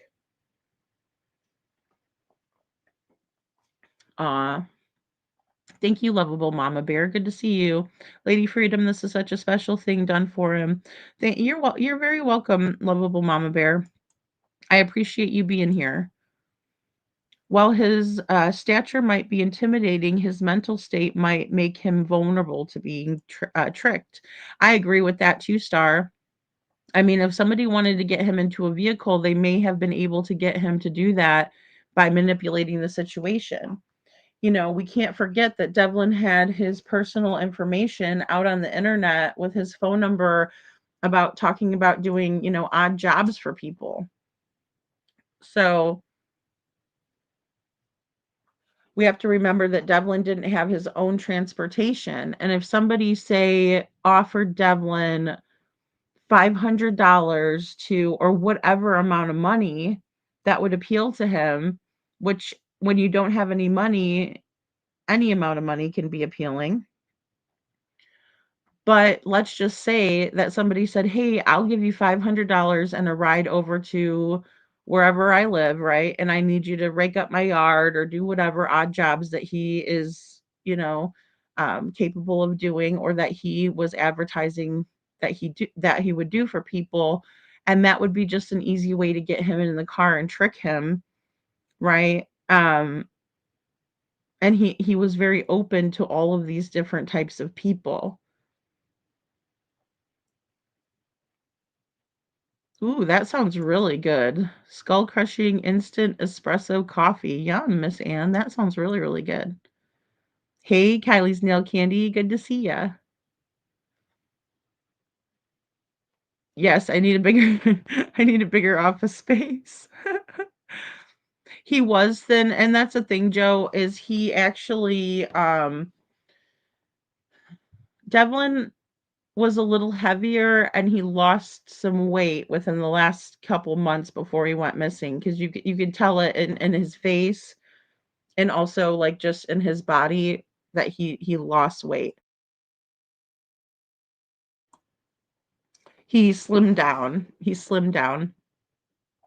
So, oh my gosh, Joe, I do not want a monkey. You know, you have to change their diapers their whole life then.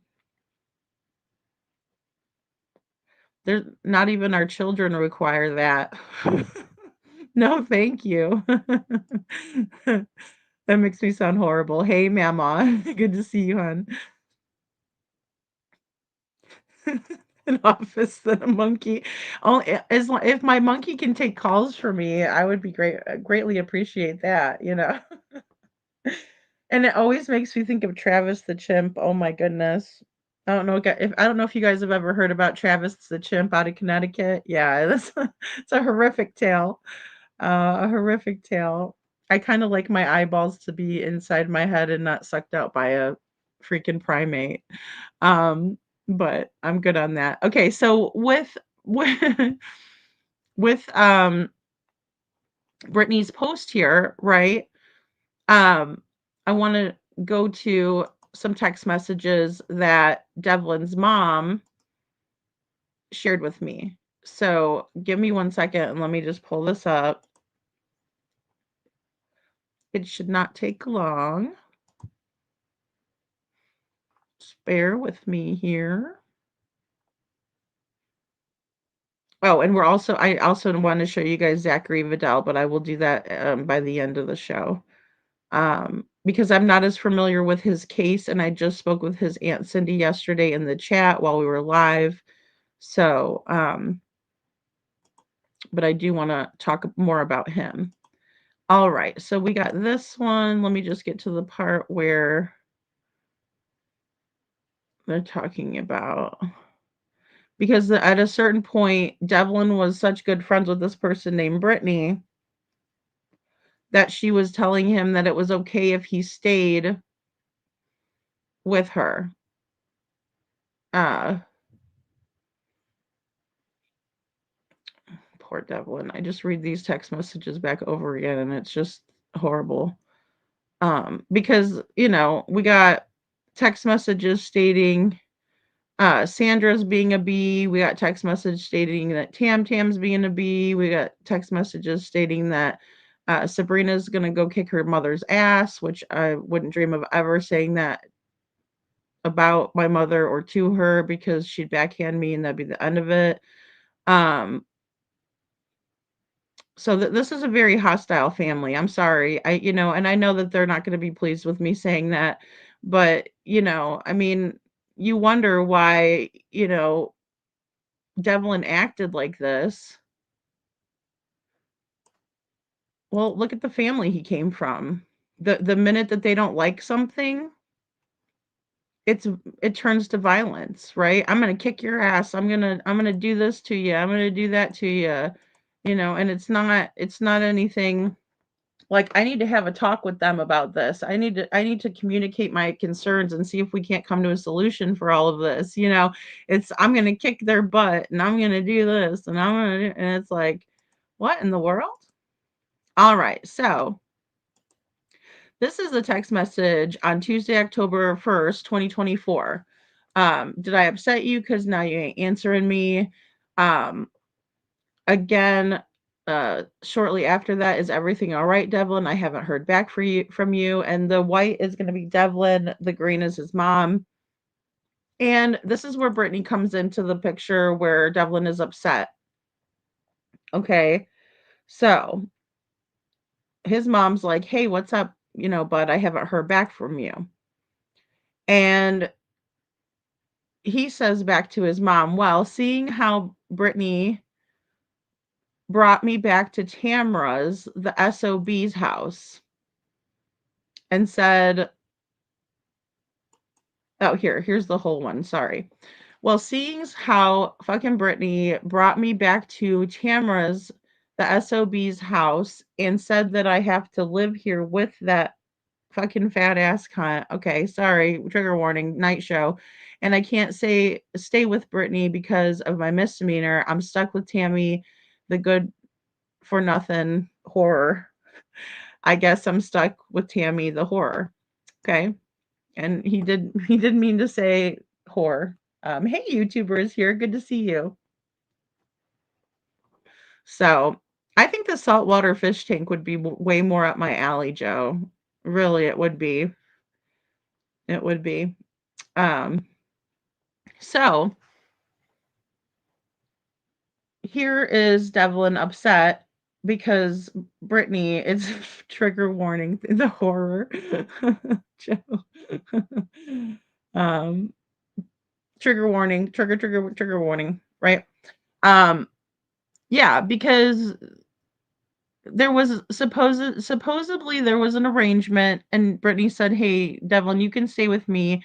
Well, then apparently someone had told Brittany about the misdemeanor and she was like, "Well, I don't want to, you know, have you stay with me." And, she probably had her reasons. Okay, so Devlin's very upset now that he can't stay with Brittany. So thank you. Thank you. Thanks, KJ. The C bomb. The C bomb, Joe. Exactly. But thank goodness for autocorrect because, he changed it over. Right. So he's really upset about this, guys. And I don't blame either. I don't blame anyone involved in this. It's not for me to judge. This is a horrible situation that Devlin was in. And, he was very upset about it. And because he thought maybe he might have someplace safe to stay. And then he didn't. So "I thought you were gonna stay with Brittany," says his mom. And he says, "Apparently I can't because of a misdemeanor charge." And she says, "Why not? WTF?" And he says, "I'll call you tomorrow at 10:45 my time, which will be 7:45 your time, and fill you in." Right? And then she tells him, "All right, babe, I'll talk to you tomorrow," kind of a thing, right? "Get some sleep, charge your phone." And then we talked with Jessica about these text messages in terms of him, talking with this Melissa Wilson person and having a meeting and trying to figure out if he can get some help in order to get away from Tamara and them. Um, you know, and so then we hear some messages from um let's see, give me 1 second. Let me see. All right, so this is over with. So Tammy, that's about Tammy. Give me 1 second. So with all of this happening, and Devlin having to not, Devlin not having a place to stay again because he was in trouble, right? And so that's going to narrow his options down in terms of where people are going to allow him to stay. So, um, thanks, CC. Yeah, just be yourselves, guys. We love it. We love we love all personalities here. We try, right? Um, thank you, Magic Star. We gotta keep it classy. Keep it classy, YouTube. Keep it classy. But yeah, so I mean, there's just like so much in these, so much to explore, so much to interpret. But I thought it was interesting because, like I said, we're seeing this person on May. Let's see. Here we go. We're seeing this person very upset, very heartfelt, very genuine, in my opinion, wondering where Devlin is, asking people not to drag it out, saying that Devlin was, go, but then we find out that Devlin was about to go stay with her on August. Oh, excuse me. Devlin was about to go stay with her on October 1st of 2024. So that's a few months before he went missing. So this is a good friend of his, obviously. And you can tell it by the post. Like, I wouldn't even need to see those text messages to understand that this was someone who was directly involved with Devlin. But then when we find out that it was someone that was actually willing to take him in and, help him out of the situation, that brings it to a whole nother level. So I don't know why any of these people aren't coming out in terms of what they know. Because, I mean, see something, say something, do something. Don't just go on the internet and, keyboard warrior it. If you have direct information about Devlin's case, go to the police. But another way that you can spread awareness is by coming on podcasts or giving the information that you know publicly. Um, because that was not said in this post. I don't know if there were other posts where she had said, you know, I know Devlin was going through a lot of problems at home and he was about to come live with me. I don't know, why that hasn't been stated. I'm confused about this situation particularly because if you were such good friends with Devlin that you were going to allow him to stay at your house, it just, and then another thing that bothers me is that Devlin did not get a hold of his mother on Easter at all, right? But he did get a hold of this person, Brittany, right? And it was on a voicemail because apparently she was with her family members, right? She had family dinner somewhere already planned for Easter. But why would he call this person who he was extremely upset with in October, right, on Easter Sunday and not his own mother? He was absolutely trying to survive, Holly. He was, and he was getting, more and more agitated and upset, right? I think he was trying to survive and was getting exhausted and impatient on top of the autism and everything else. I think so too, Holly. Yeah, absolutely. Yeah. He was tired of being pushed around. He was tired of dealing with everything and, more so closer to Devlin's disappearance, we have where Devlin himself is saying that he just doesn't want to deal with this shit anymore. Right? So, let me find where that is.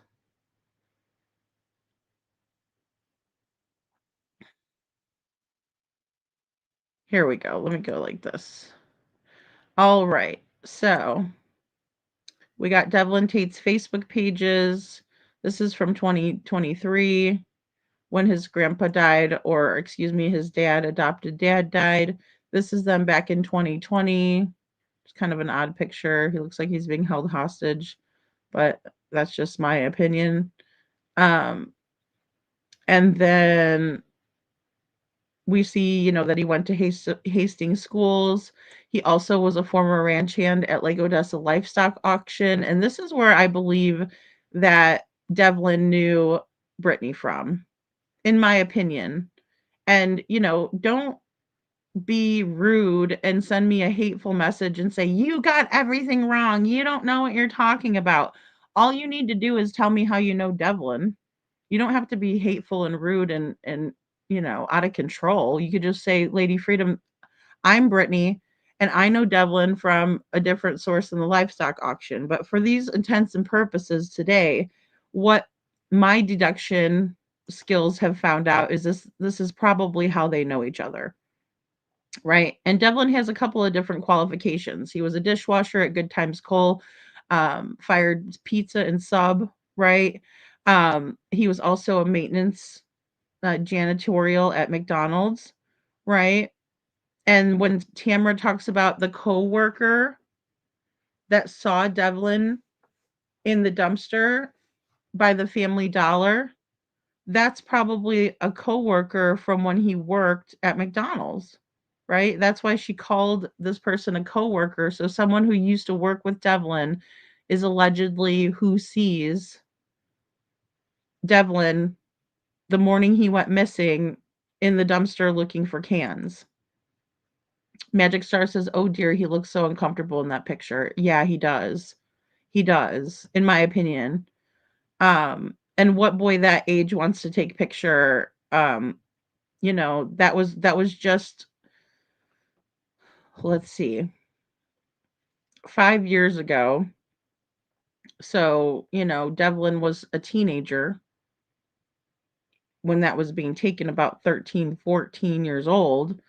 Um, I don't know about any of the other teenagers out there, but I mean, I was even having a hard time when my daughter was 12 and 13 to get a picture of her without her, covering her face, or I don't want to take a picture, but then you go on her social media and she's got like, selfies galore. So it's just odd that he would want to be on there with Sandra and Bill, and it's just weird. I can't imagine my kid I can't imagine if my kid lived like this. No. No, Cece, I can't imagine it either. Um, ooh, that sounds so good. I love all the cloves and the cinnamon and stuff. Oh my goodness, that sounds so good, witchy mama. So, did Devlin ever speak about the SA? So, yes and no, Joe. Yes and no. He was very, very, very secretive of it. Very secretive.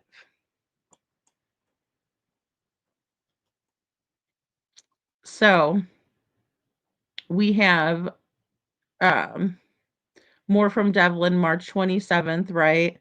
So he's just, putting some information out there. He's got several, you know, posts, or excuse me, he's got several accounts for Facebook.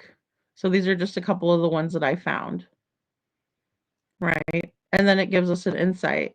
He also posted this on March 30th about his dad and then his mom, talking about Jessica. So Bill for the dad, Jessica for the mom, right? And that's concerning because that is about 22 days before he went missing. He was also posting pictures of his brother AJ. And this on April 1st, which is 20 days before he went missing, he posted, "I love you guys. I truly do, but I can't do this anymore. I can't keep putting up with my sister Tammy anymore." Right? So that's very, very, very concerning. And Devlin also posts this: "I'm someone who likes helping people who ask me nicely and don't order me. I'm someone who likes helping people who ask me nicely and don't order me, right? And why were they ordering him around like that? Why did he feel that way? Right? Why did he feel like he couldn't take it anymore? You know? Thank you, Witchy Mama. I will definitely try that recipe. Aw, lovable Mama Bear says prayers for all the missing children. Thank you. Yeah, it wasn't repressed. No. No, it wasn't repressed. It was just that, in my opinion, Joe, he was getting so much flack for um, that he didn't want to tell the truth, right? So he would deny it sometimes. But as Jessica was telling us the other night, that she got the call from Michigan State Police, and she was actually taking the bus when that happened. And they told her what was going on and about the reason that why they think, why they're so convinced that that happened was because of the contraction of the VD.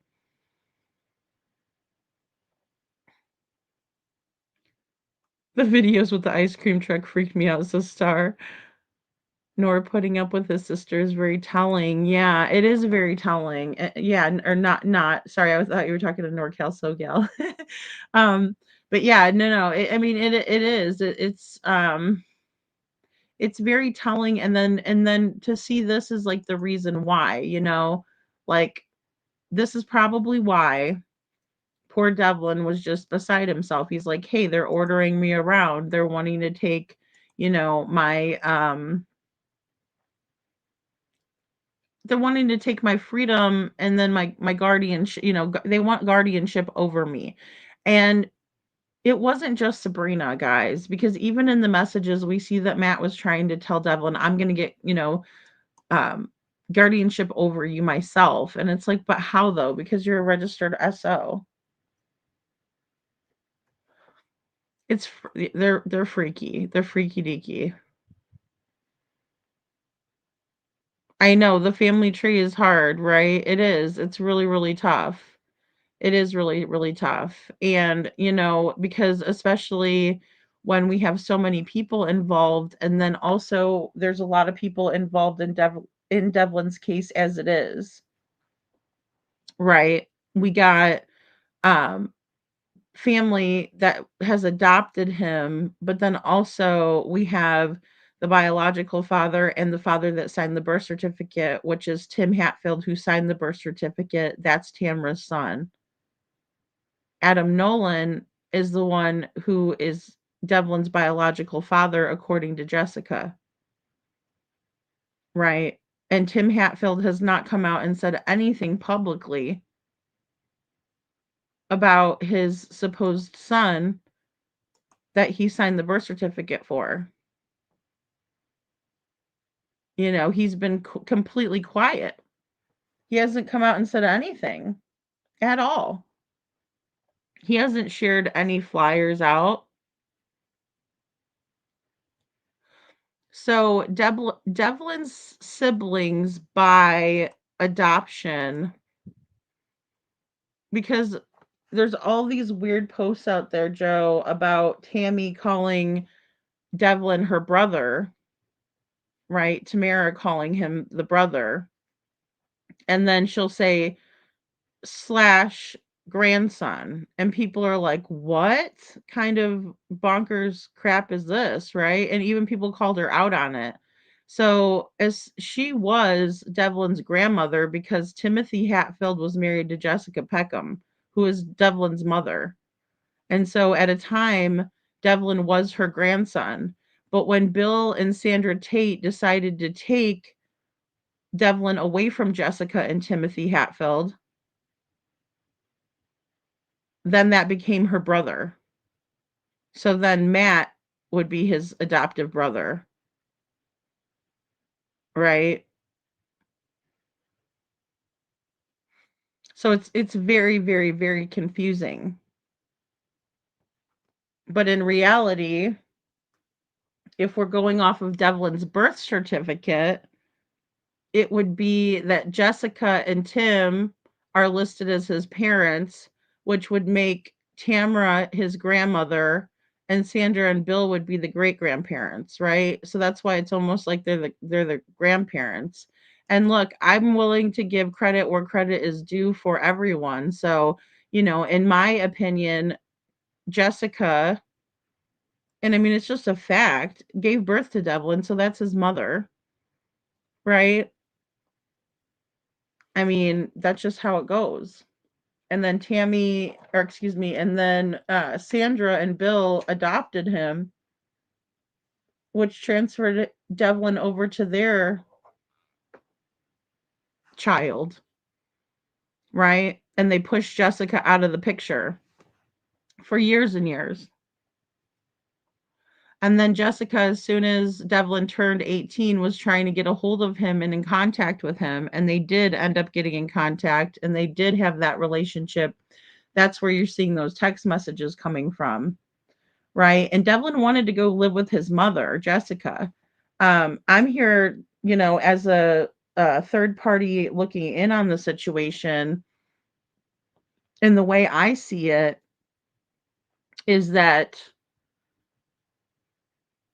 Devlin could have gone and stayed with his mom, but we don't know if that whole relationship would have ever worked out either. So, yeah, William James Tait is Bill Tait. But Bill Tait is also a junior too. So there's a couple of them out there, Star, just to let you know. It's way convoluted, NorCal SoCal. It is. It's way convoluted. Yeah, so Matt is one of his siblings by adoption, but none of them are blood related to Devlin, according to Jessica, because Adam Nolan is his father. Yeah, it's sad, Cece. It is. It is. And like I said, the only way that I've um oh, okay, I see. CC says, wow, I've been thinking this whole time the Tates were Jessica's parents. Yeah, no, they're not. No. No, she just married into that family when she got with Timothy Hatfield. So, no worries, CC. It is. It's very convoluted and confusing. I think they did, Joe, because when I look, the only thing that I'm looking at when I'm listening to both sides of the story, because let's be honest, and I know Christopher Proudfoot has said this, but I agree with him on some things. Oh God, I can't believe I just said that. But when he said there's three sides to every story, right?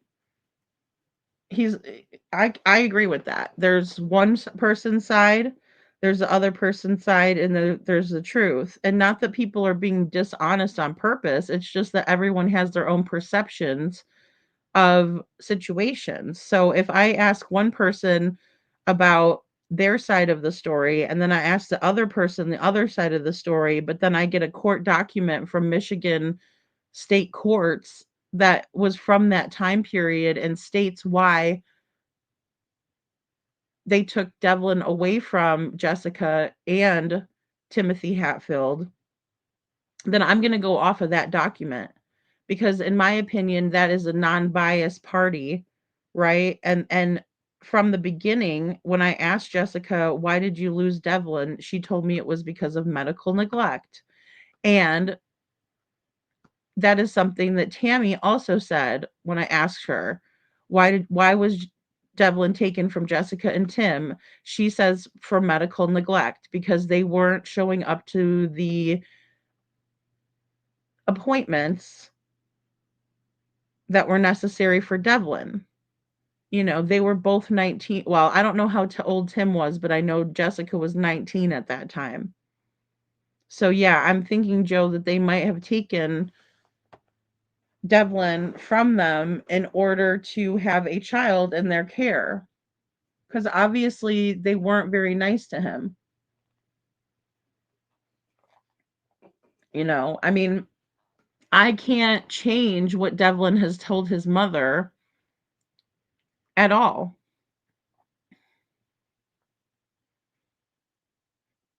Cece says, I'm wondering why Devlin was as old as he was when he was adopted. Yeah. So what they were saying was that, Jessica was ill-equipped to take care of Devlin, but I would have to blame that on both of them since they were both. If Tim wanted to be the big boy and put his big boy britches on and take that pen and sign that baby's birth certificate, he is equally responsible for anything and everything that happened from that moment on, assuming that responsibility, right? And then we get into child support. So when you sign and you put those big boy britches on and you sign that paper saying that you are responsible for that baby, guess what comes with that? Monetary responsibility. So I don't know what was going on. I wasn't there. I wasn't a fly on the wall. I wasn't one of Jessica's besties. I wasn't one of Tim's besties. I wasn't one of Tam's besties. I don't know these people. Only because I'm covering this case do I know and have done digging on these people. But I'm here to tell you that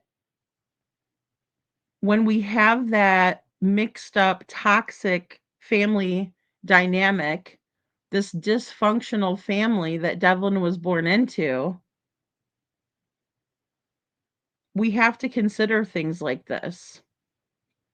He decided to sign that birth certificate, so that gave him, he was responsible for Devlin as well.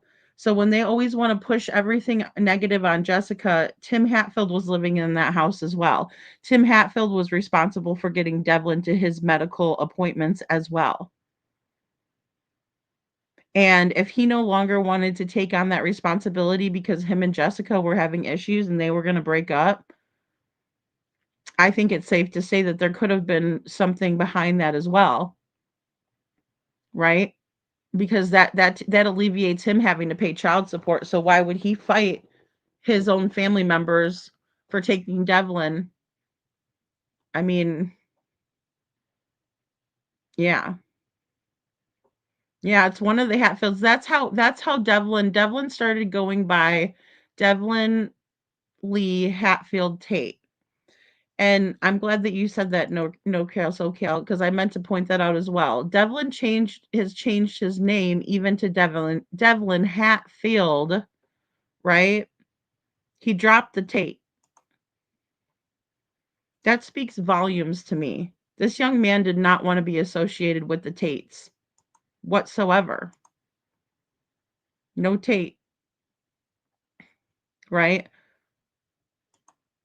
No Tate. Yeah, he's deceased. Yeah. Yeah, the adoptive father is deceased. Bill Tate passed away in 2023 from cancer. Yeah, no, you're good. Don't be sorry, guys, because I know it's like crazy. You like CP Lady Freedom, hit your buddy. Joe. Oh man, that'll be the day. I mean, if Jessica had substances in her body, they would have taken him at birth. Boom, CC. Boom, shaka laka. That's what I'm talking about. I mean, and that's why I don't believe these lies, right? I don't. And let me share this with you since we brought it up. Let me just share this with you guys. Hold on a second. Let me pull it up. Um in my email.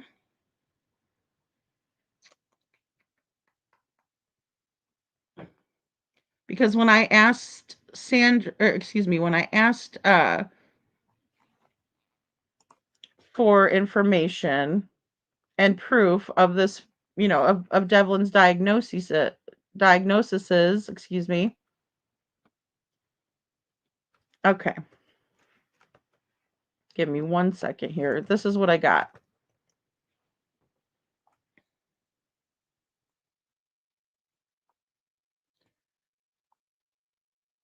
All right. 6 attachments. No, I don't want that one. Um, 1 second. There it is.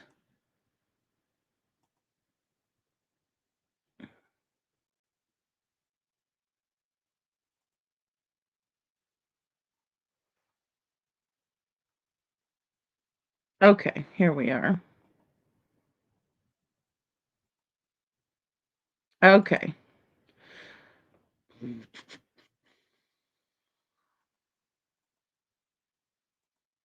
Just bear with me here.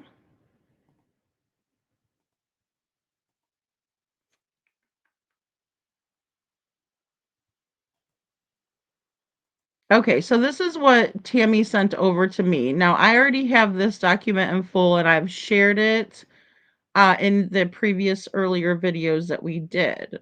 And um, it says this is from November 1st of 2019, Dawn Rosner, MD, Wyoming, Michigan, right? It also says what day their visit is. It says, Dear Dr. Roser, thank you for the referral of your patient, Devlin Lee Tait, to Spectrum Health Medical Genetics. Devlin was seen on 11/20/2019. Okay. And this is from Tamra to me, right? And she said this is gonna be some proof of Devlin's having fetal alcohol syndrome, right? But Matt already sent me this document and didn't have it folded in half, so I already know what this document says, but she also attaches this next document where you can't see Devlin's name on it at all or anything like that. Somebody has taken and putting an asterisk right here and wrote in pencil. You see that? That's wrote in. And I don't know what this is coming from. This is not anything that is specifying or confirming or denying any type of medical diagnoses, right? And you can't even see whose name is on this, you know? So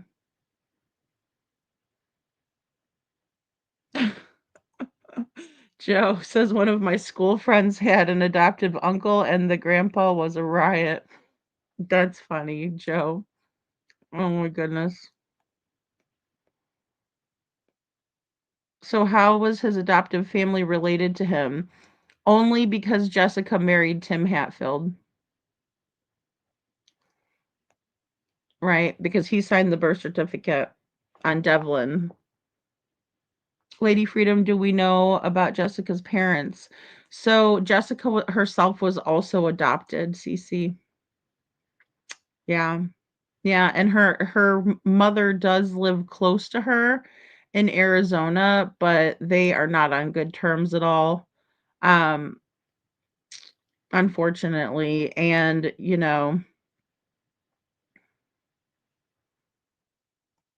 that's sad.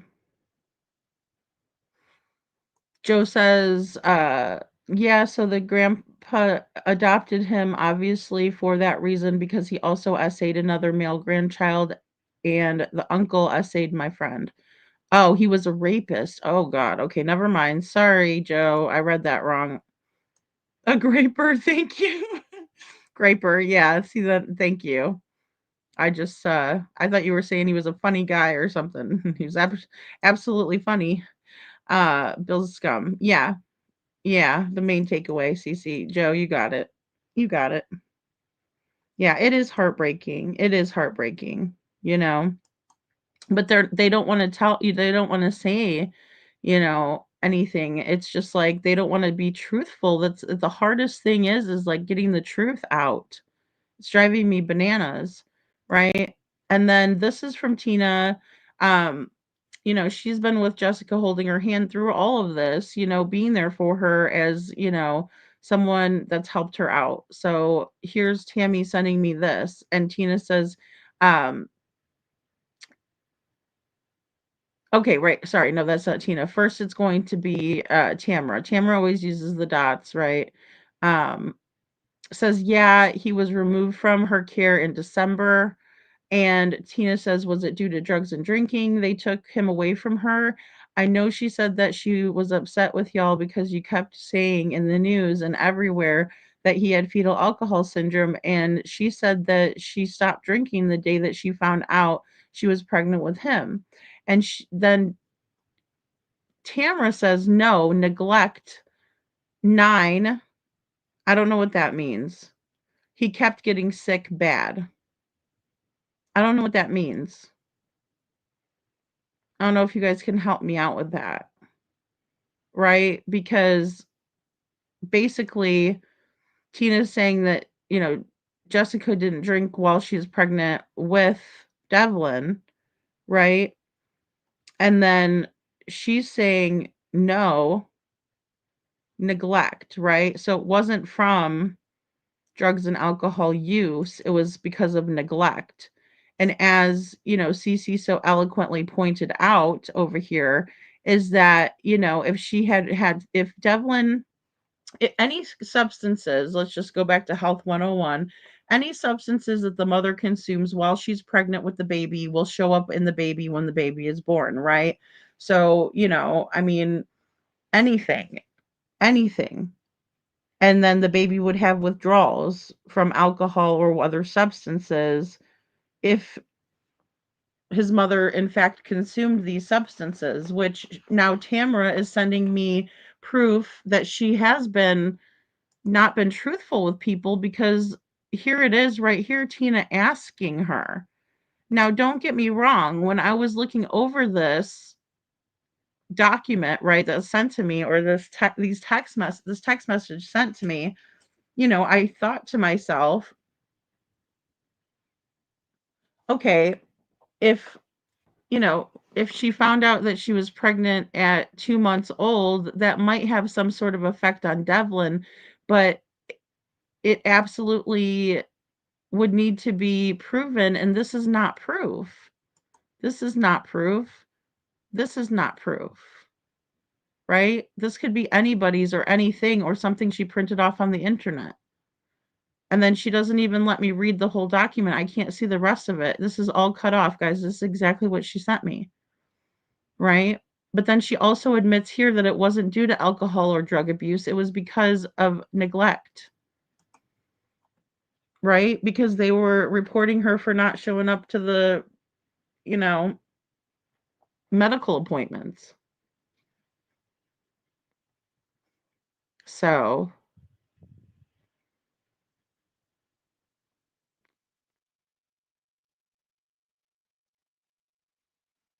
yeah, Joe, and I appreciate that.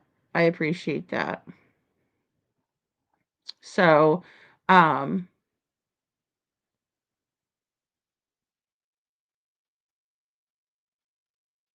yeah, and I think they should have probably tested. They probably should have. And I'm not saying that they would have in the beginning, like you said, Joe. If she did drink in the beginning, is, when damage would have been done as well. It's in Michigan, Lake Odessa, Michigan, NorCal SoGal. Yeah, Lake Odessa. He also lived in Hastings, Michigan with his grandmother, or excuse me, with Sandra and Bill, his adoptive parents. He also has a lot of ties to Vermontville. That's where one of his little girlfriends lived, still lives, as according, as much as I know. And sometimes we don't know that we're pregnant and stuff like that for a while. But the thing is Jessica's really a tiny person. She's not a big lady. And a lot of times, and I'm not trying to, anything, because, whatever. But typically that happens when people are, morbidly obese and they don't know that they're pregnant. I mean, typically women will, miss their monthly friend, and then they'll be wondering, whether they're pregnant or not. Um, so, and this is the email, just to be fair, just so that way, her voice seems heard. Trisha, here are the papers from Devo's from Devo's Children's Hospital. I think she meant to say Devlin's Children's Hospital, but it's not a children's hospital per se, I don't think. I think it was more of like well,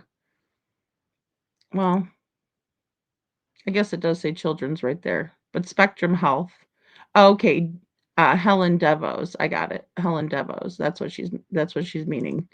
Okay, so it even states that Devlin has a previous diagnosis of fetal alcohol syndrome. I also included the text from Tina. I'm sorry that Jessica can't and won't be civilized enough to work with us on finding Devlin. You got neither one of you guys are civilized enough. Let's just put that out there. Neither one of you guys can get over it. I've tried on both ends for you guys to just focus on Devlin, and every day it's a new freaking batch of bullshit on Facebook. So no, that's on both of you guys equally. I specifically asked Jessica about this truck because I don't know the whole story as Devlin told it to her. I guess Jessica started talking to Matt about it, but never finished. If you can find out about it, I'd like to know the story. Also, I asked her back in May. All right, so really quick with the story, right? There were there was a guy in a truck that was giving Devlin problems one night when he was on the phone with Jessica. Um, I think it's unrelated to his disappearance, but what Jessica told me was that these guys were bugging Devlin, and Devlin kind of ran out there after them because he felt like he was being followed by them. And that was pretty much the extent of the altercation. There wasn't anything really to note about it. I asked if Devlin happened to get a license plate number for this guy. She said no.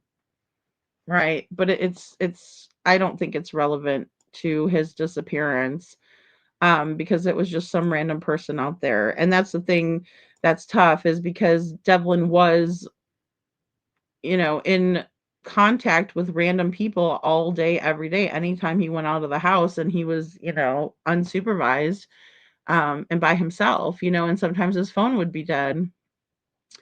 She says also, I talked to her back in May. I talked to her back in May who Ed Mansfield is, but she refused to answer me.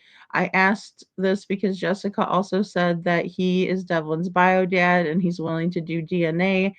I talked to him on Messenger. Thank you for your help. It's greatly appreciated. So this was a more mild one with me and Tamra, right? So, in terms of her, not bashing me specifically personally. But I know that this Eddie Mansfield, is claiming that he's Devlin's father. Jessica has never, ever told me that. From the very beginning, she's always told me that Adam Nolan is his father. I'm not there when they did anything conceive Devlin. I don't know for sure who Devlin's father is. All I can say is that Ed Mansfield has never contacted me, not once, to tell me that. And I can't do a DNA test because I'm not Maury Povich. I don't have the, equipment or tools or anything like that. I would say that if they want to do a DNA test with Ed Mansfield, he could set one up and they could give him some of Devlin's DNA, like if they have a hairbrush of his or something like that, in order to find that out. But that's just not my forte, right? That's not what I do here. So, oh yeah, drinking will pack on the pounds, Joe, for sure. So especially as we get older. So with all of that being said, guys, I just wanted to share that out because I know that for a while there was a lot of talk about the fetal alcohol syndrome, and since we were getting on the subject of it, I just wanted to also show, what was sent to me in terms of this going on. This back and forth about the fetal alcohol syndrome, in my opinion, only, it's a good way to bash the mom right off the bat, right? And make her look bad. So, Joe says, Lady Freedom, so Tamara was more of a step grandmother. Yeah, sort of. I mean, when her son Tim married Jessica, that would have made Devlin her grandson, by marriage. Um, so,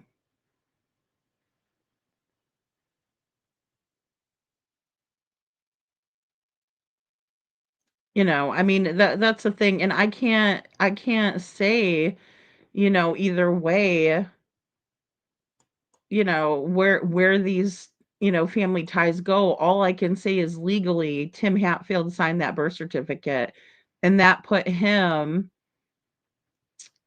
in the position where he was responsible for Devlin. So, you know, don't drink vodka again, Joe. Oh my gosh. Ugh.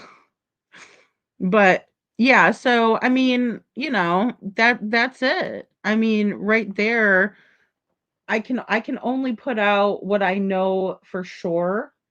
And then I can say, according to Jessica, she believes that Adam Nolan is Devlin's father, right? And according to Jessica, Ed Mansfield dated her sister.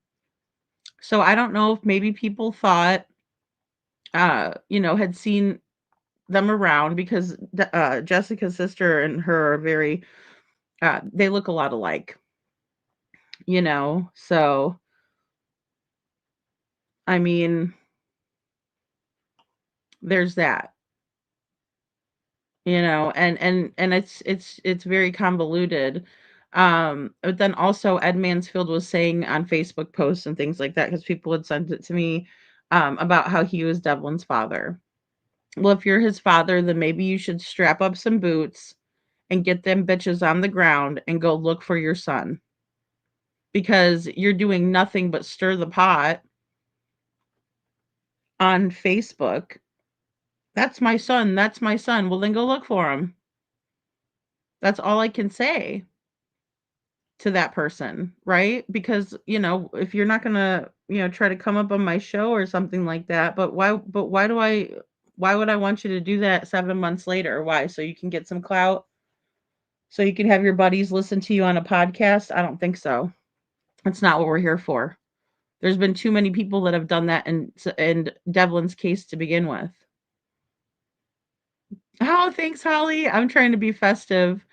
I did have a little turkey on there, but I think it popped off when I put the family tree up there. We'll put the turkey back. No, wait, that one's not the turkey. Where's the turkey? There he is. He's cute. He's got his little basket. Um, so on that photo family tree, Devlin is only blood relative to Jessica. Yeah. Yeah. And Adam Nolan.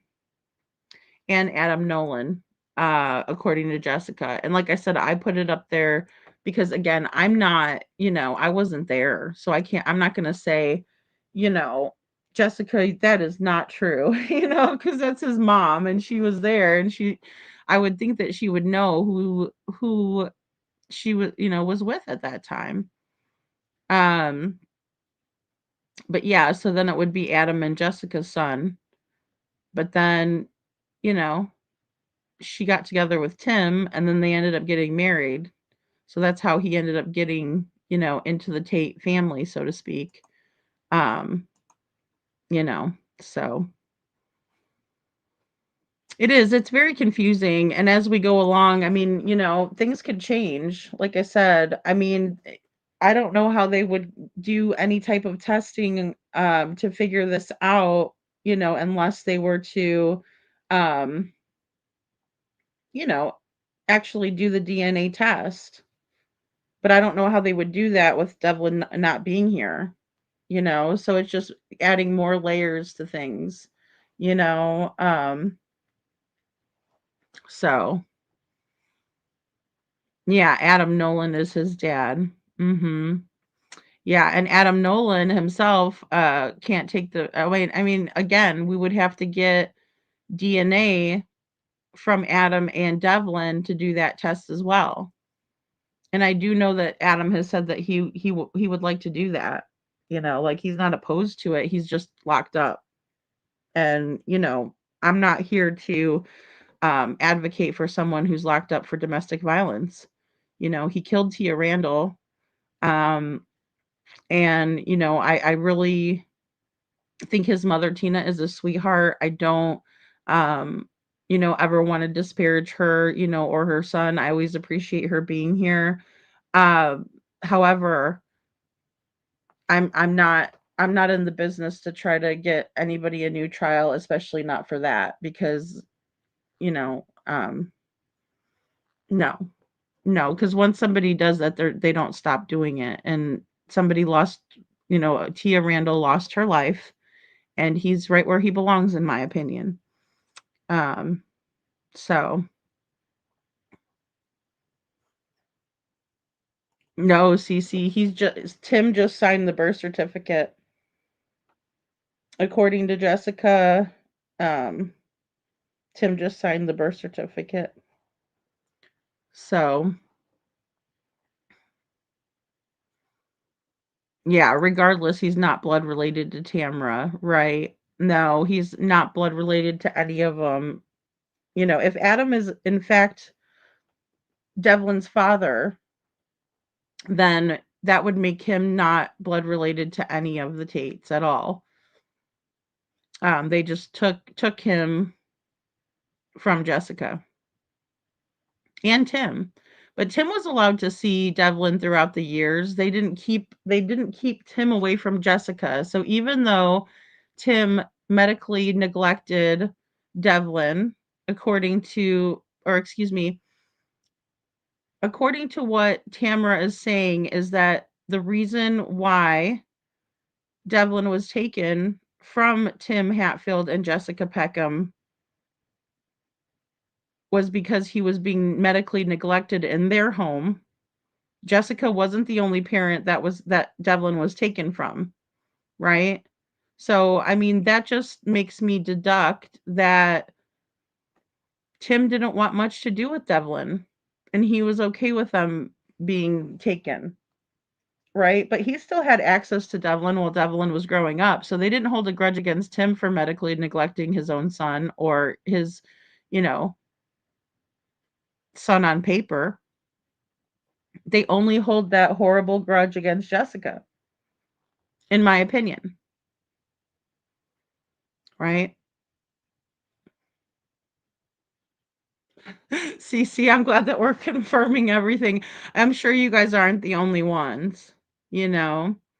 I don't know who I do not know who Adam's dad is. I just know Tina from her coming on the show, or sometimes she's in the chat.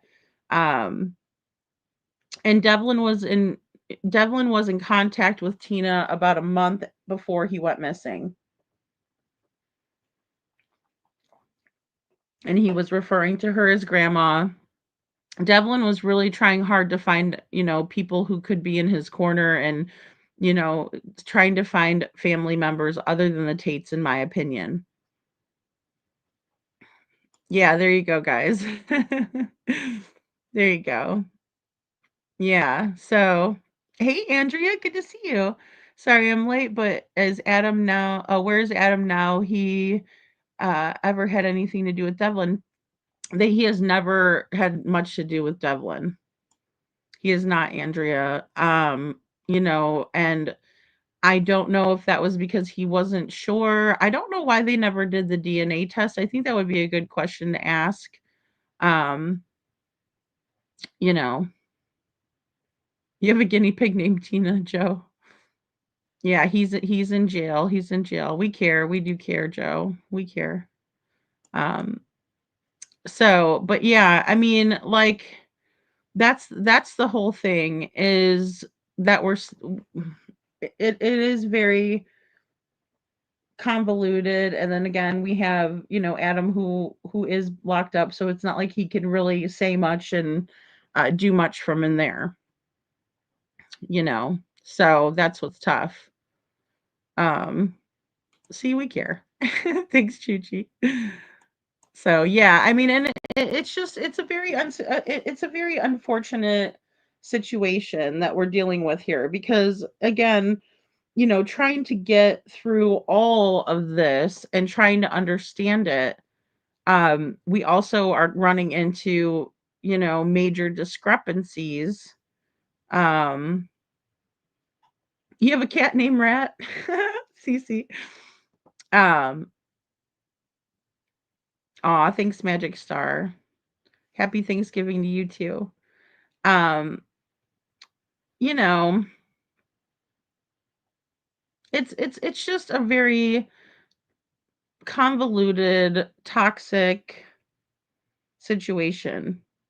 Very highly dysfunctional family.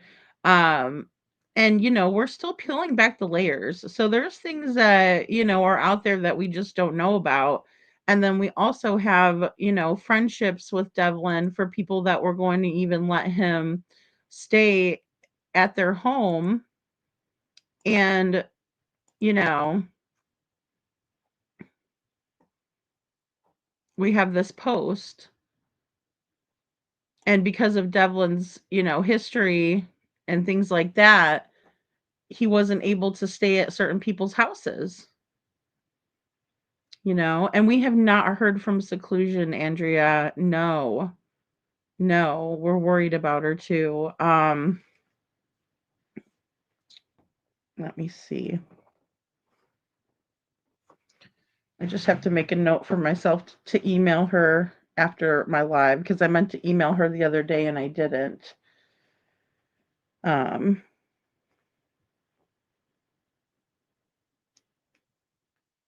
so I apologize because I meant to get I meant to get that email out, excuse me. So, um,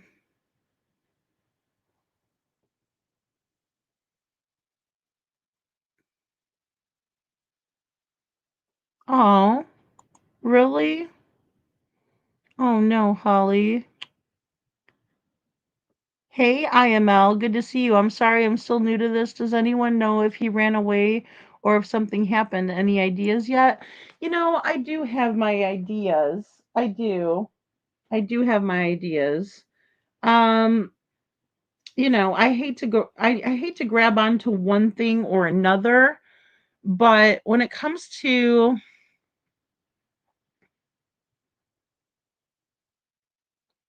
everything I know now, if I put it all together in my head, it seems to me that the timeline is completely off and that some foul play is involved. And I'm looking towards the family on that. But I'm also not discounting that Devlin had access to other people. When we talk about running away, the reason I don't think he ran away is because he would have gotten a hold of somebody like his mom's or his friend, a good friend of his. So, we are family here. Thanks, Andrea. I know we got to get that Discord rolling, Joe. I know I did not get that rolling. Did not. I know I got to get that going. Thanks, Chuchi. I will check. She was always on here and one of the first people I remember being on here, and I really hope she pops back up. I know Holly, and she's always here on the night shows. Hey, Gabby Mist. She's always here on the night shows. Now the day shows, I'm not as used to seeing her. But I always have to say the change in times and things like that too, because when people live in different places, and she's Canadian, so um, good, Joe. Good. Yeah, she's always been super sweet. She's so funny and she's so smart. She is. She is. So yeah, I mean, and let me see if we can't figure out what's happened there because like I said, I was supposed to reach out to her and I didn't.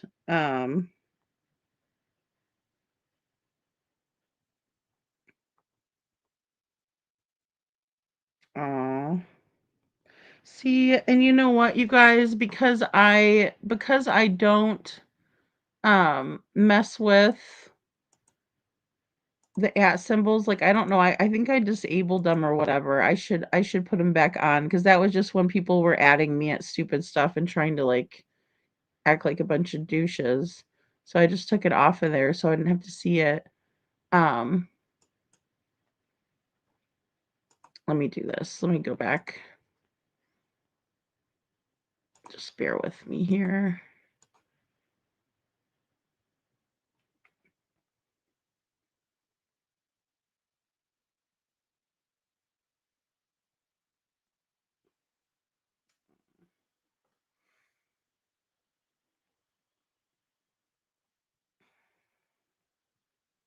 Let me let me just send this to my email and I'll share it with you guys.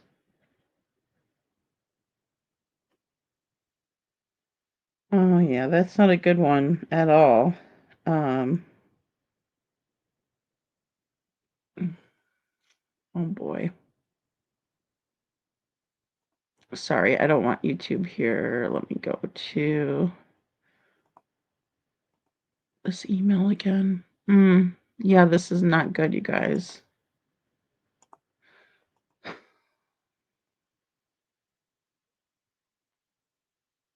And I feel so bad because I didn't post anything on her page. 11:40 or 11:54 p.m. This was 4 days ago. So this was on the 21st. Um, can you guys see this? Okay. And I'm sorry if it's kind of small. Oh boy. This is my last post. Very soon I will be intubated. I cannot breathe on my own. To everyone, I love you and thank you. It has been excuse me. It has been a joy to be part of the community Takiki 2025 True Crime and Lady Freedoms, Raw Narratives, Appalachian Skies. Thank you for the great stuff. I love you. Be good to each other. So, and then we have comments from, all of our friends here. So, were there any replies back from seclusion? Because I do not see any replies back.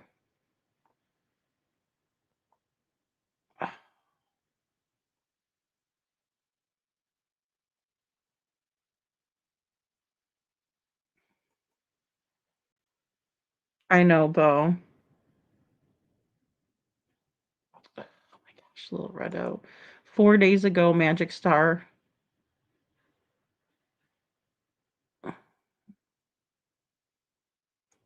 IML, I don't know if she was intubated. Usually that means that um she's put on a breathing machine because she can't breathe on her own.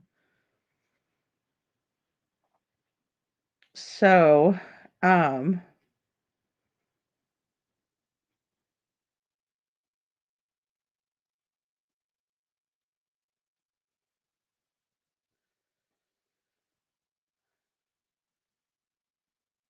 and see, I don't get the at symbol stuff because of that other crap. No, it does not sound good, Gabby. Well, she wasn't doing well, and they had her on hospice. But she was kind of going in and out. Like sometimes she would be doing well, sometimes that she wouldn't be doing well, and as you know, sometimes she was weaker than others. It would be somewhere up by Quebec in Canada, Little Red. Thank you, Chuchi, for sharing that. Magic Star says intubated. Oh no, I have been in the ER next to somebody who has had to have that. It's an awful process. Praying for seclusion. Yeah, it is. It's terrible. Right. Very sick people usually can't be taken off of the intubation. Yeah, they did that with my mom when she passed away. So, um, But yeah, I'm with you, IML. Don't jump to conclusions. Maybe she's okay.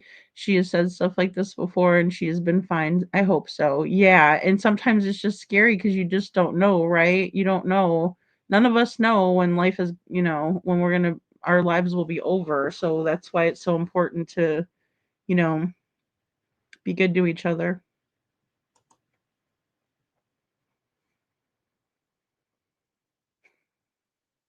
Yeah, it does. It just generally, yeah, medically assisted sleeping. Yeah.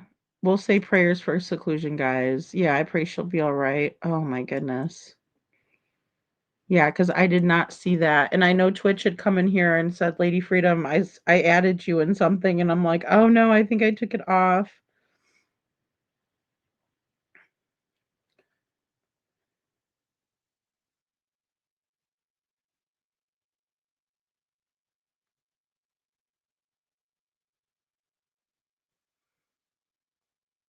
All right. I just sent her a quick message on here.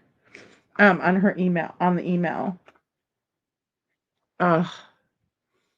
You better be nicer to your mommy, Joe. She was having many breathing texts last night. Time she posted probably was tiring her out.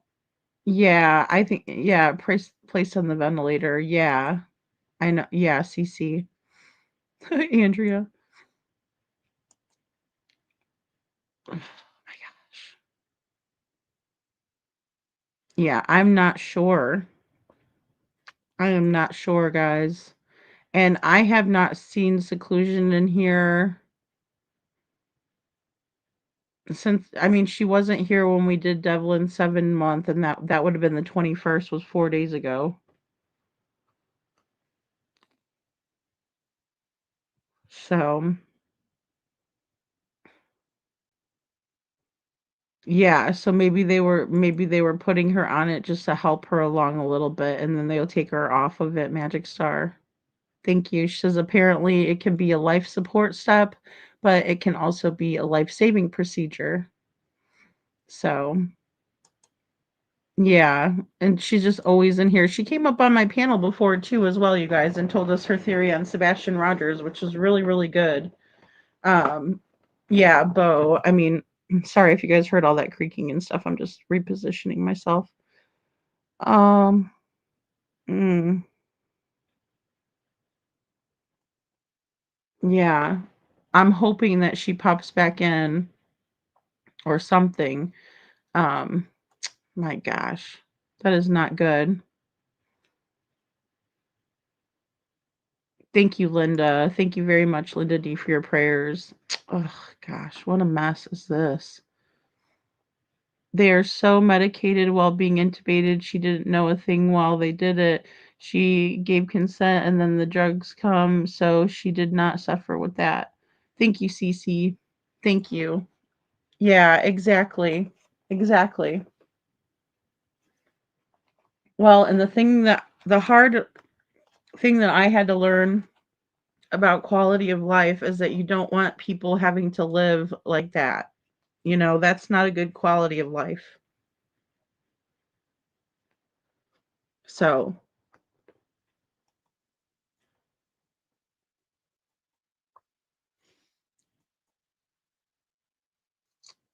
mm, yeah, and I haven't gotten an email back from her for a little while. I'm just checking that really quick. I don't understand Discord either, besides that it's a chat platform, Andrea. I'm right there with you. I have no idea like what it does or I mean, I know that we can post like, like we can't post pictures and stuff in here or like screenshots of things, which I think that's valuable. Um, I haven't went over and watched Sinner, IML. I do catch his shows every now and then, but I didn't know that he said she passed. I didn't know that.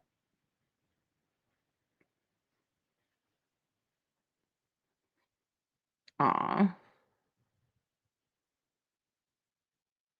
I hope she was medicated for that, Star. Oh my goodness. Thank you, Lisa. He said he thinks it's very possible, but everyone's just speculating. Yeah, I mean, it could be like I'm right there with him on that. It could be very possible. It really could be. Um, yeah.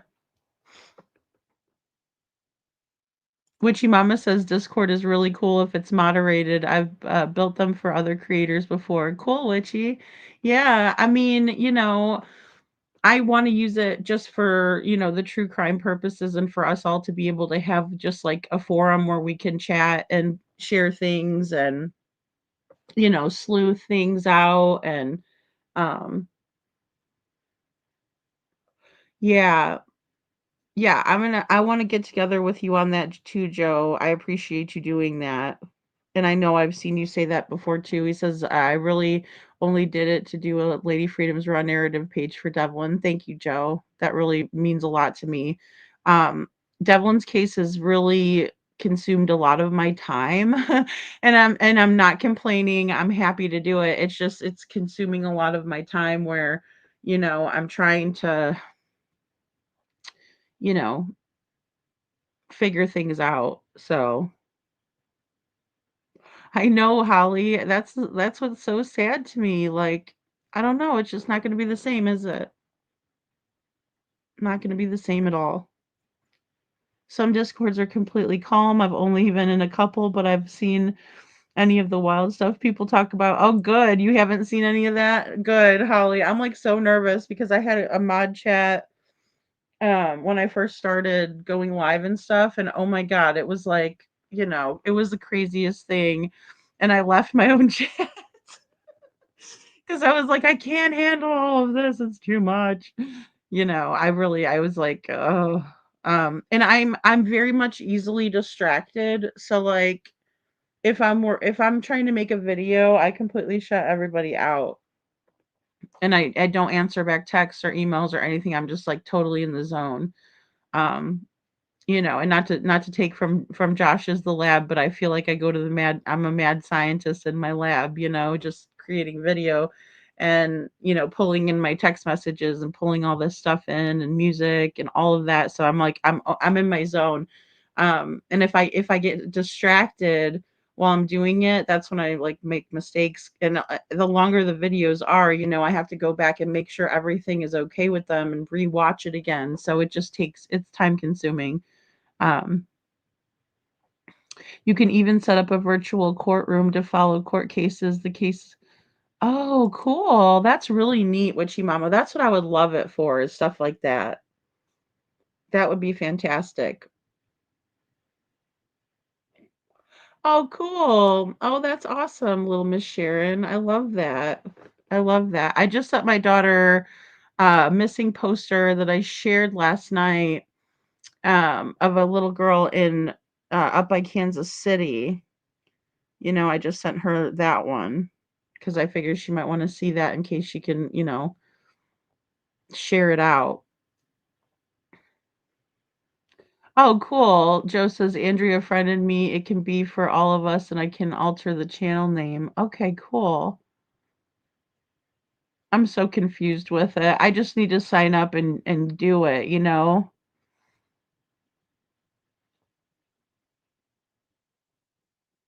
Yeah, you can't. And usually, I've never heard of anybody being intubated while they were awake either. CC. Yeah. I have to be honest, I wasn't sure if she got better from what she said because she's been saying she's dying for a bit, but I hope she's okay. Never want anyone to hurt. Yeah, well, and that's the thing. I mean, it's just so hard. We just never know, right? Like if I was sick, I would probably be telling people too. And then you just never know when God's gonna take you. I mean, none of us know. Witchy Mama says it's super easy. Oh, good. Good. I'm glad to hear that.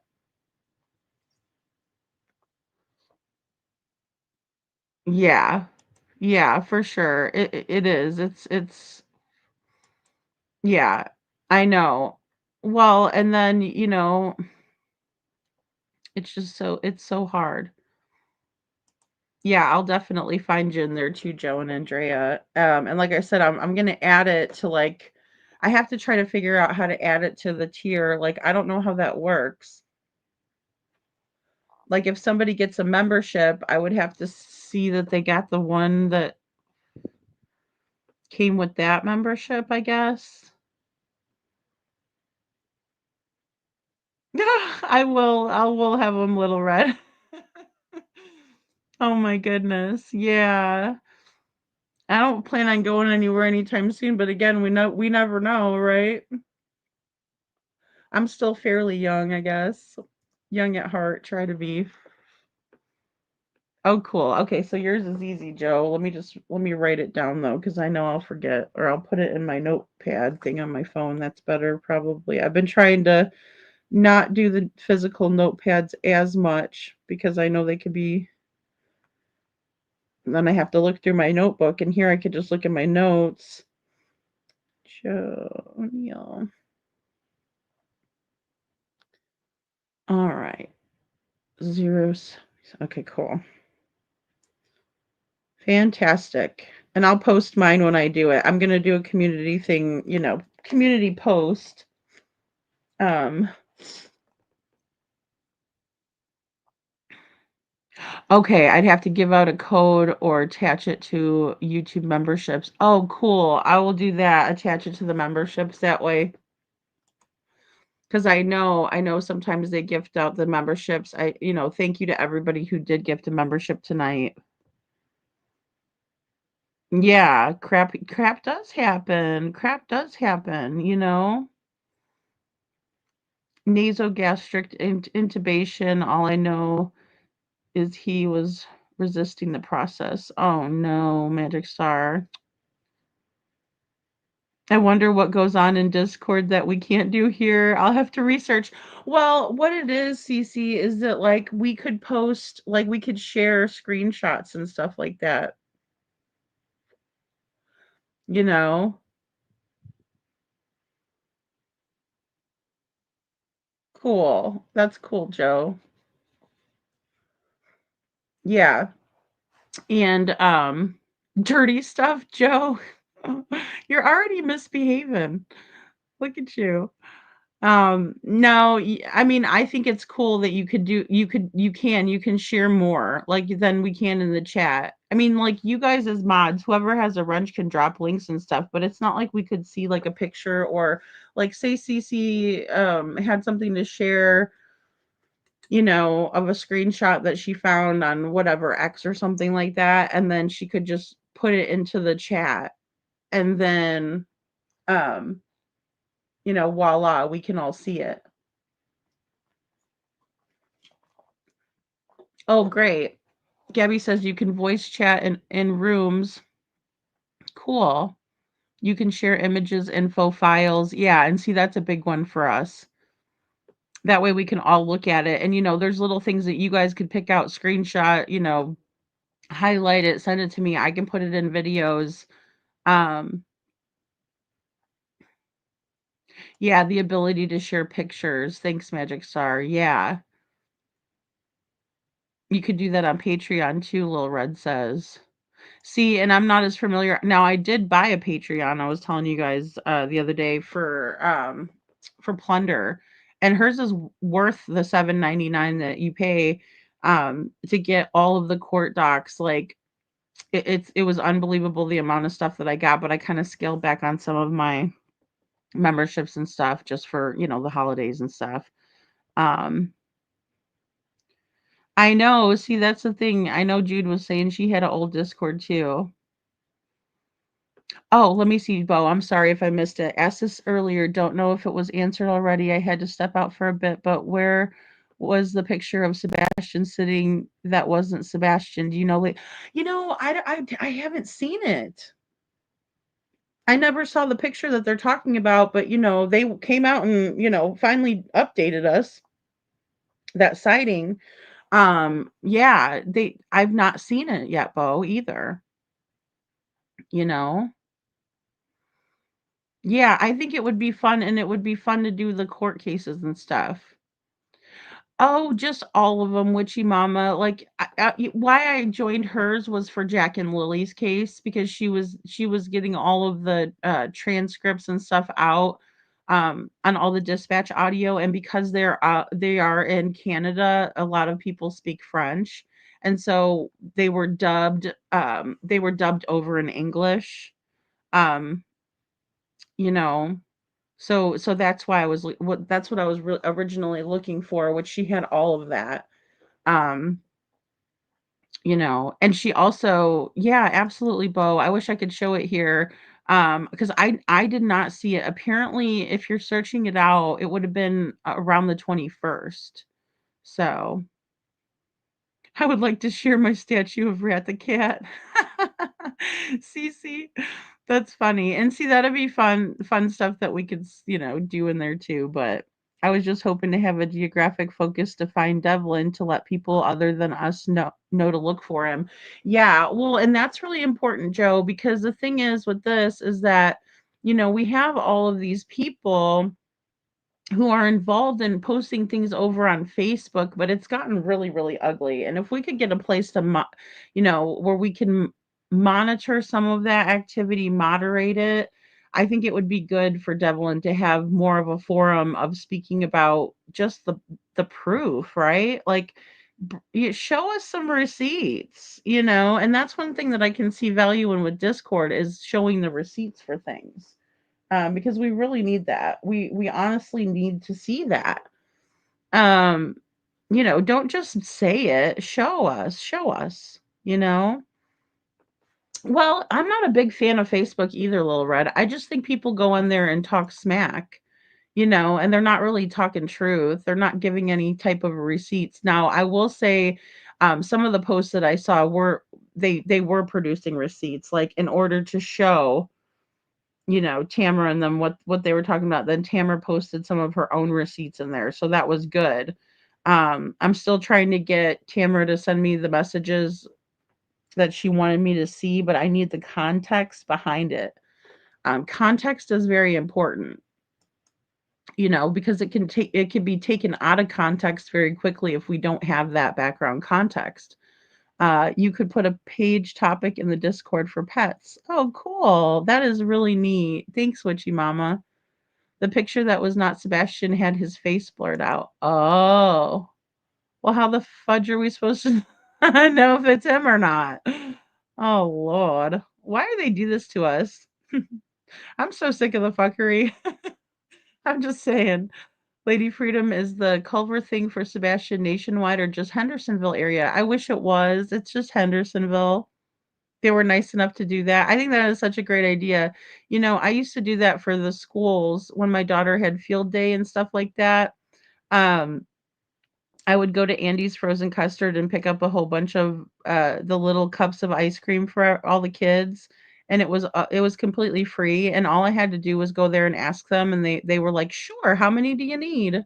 They were really sweet and kind about doing that for the kids, and the kids just were happy to have their ice cream. So, um, but yeah, that is just only going to be for Hendersonville, and they're also going to be passing flyers out too. So. Oh, okay, it's streamlined like a bulletin board. Cool, Joe. That's awesome.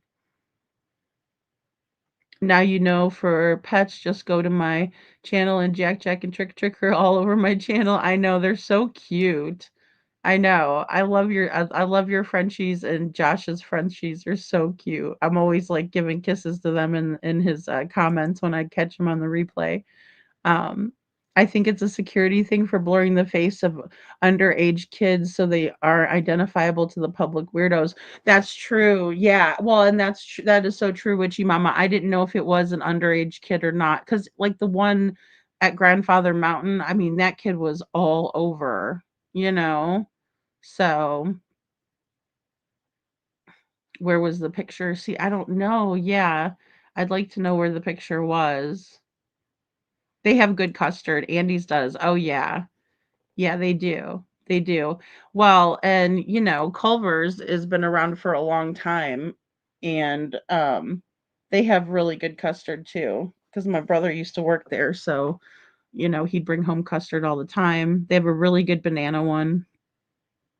Nick Barris on Facebook and Crime Time Buzz had it. Okay, cool. Thank you, Cece. Yeah, and let me see if I can't pull up Nick Barris on his Facebook.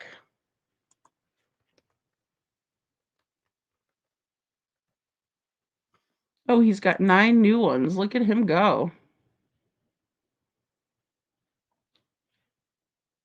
Oh, look at him. He just posts he makes sure to post the one that Craddock wants him to post and not.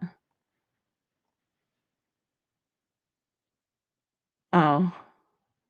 Oh, I'm not seeing the photo on here though. Update, not Sebastian. I've spoken to the mother of the teen in the photograph. He is not Sebastian Rogers and his family has nothing to do with the case. The sheriff is following up. My post had shared images taken of the teen's face blurred. Unfortunately, the sheriff tells me others have shared the unblurred photos on social media. It's important to be clear that this teen is not Sebastian. Authorities ask that when people see someone who may resemble Sebastian to immediately call and they will quickly investigate. Um,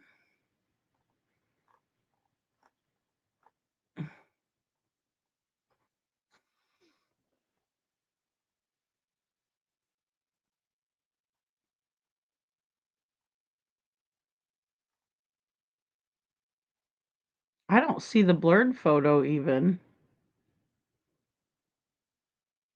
Oh my God, you guys. Oh, Lord, help us. All right, let me see.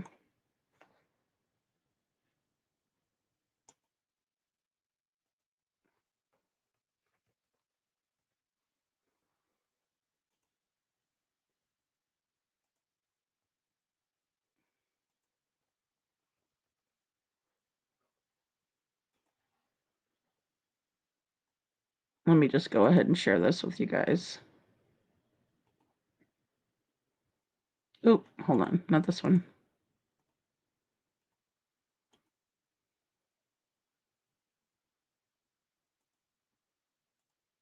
All right, here we go. I hope you all can see this. There we go. Let me just take down Cece's comment. So, right, Nick Barris here has posted this. That's the one I just read off to you guys. But as I was looking, see, there's not anything here more about the picture. Let me see if we can't. This Burton Staggs guy's weird. He rolls with Duchess, and of course he's sharing that missing flyer.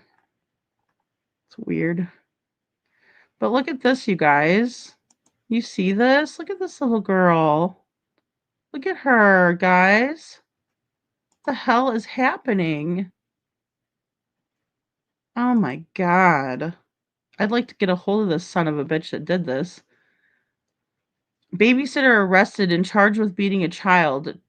22-year-old Caitlin Harness is charged with aggravated child abuse and neglect. You see here some of the injuries suffered by the 4-year-old child.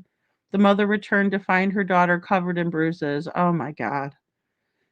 How God help me, because maybe that's why God never put me in that situation, because I'd be an orange. I'd be an orange with a sinister look on my face. Let me tell you, they did this to my kid. The mother returned to find her daughter covered in bruises. The mother says her child told her the babysitter hit her, when she cried, shook her, and locked her in a dark room. Police in Cookeville, Tennessee arrested Harness today, and she is booked into Putnam County Jail. The mother tells me she knew the babysitter and used her in the past, and is at a loss to explain why she allegedly beat her daughter. Awful. Oh my God. Sorry, guys, it's loading up. Maybe if I get rid of some of these over here, it'll be quicker.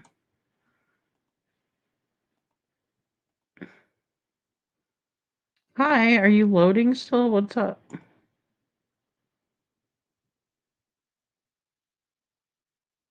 I don't know. Maybe I can't click on it.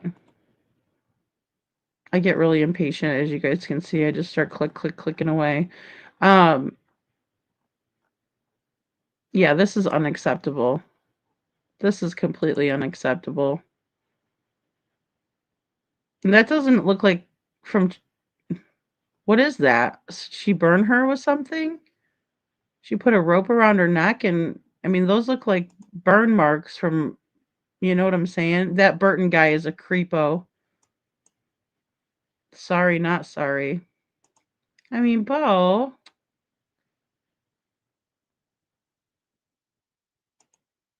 National Center for Missing and Exploiting Children may be a good connection to contact as well and find out what restaurants and companies they partner with to advertise Sebastian missing.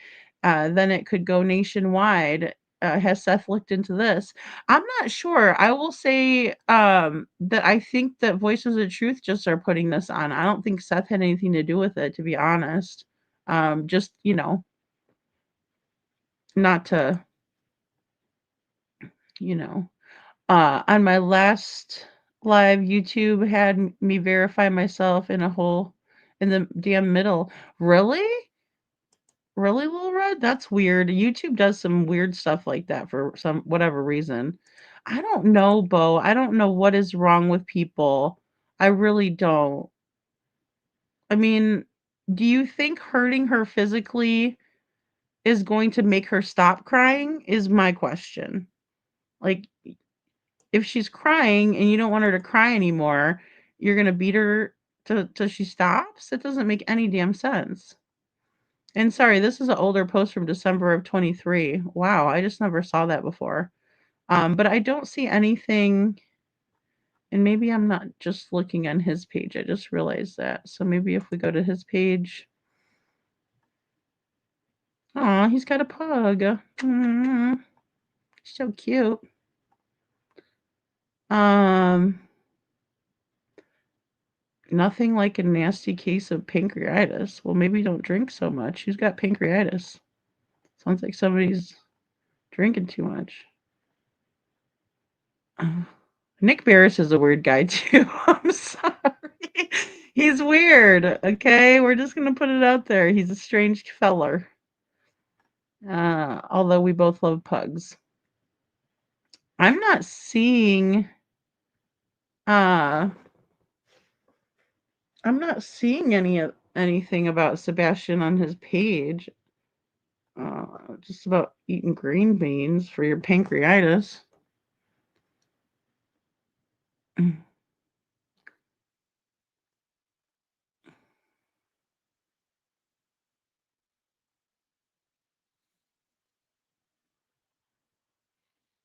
Hmm.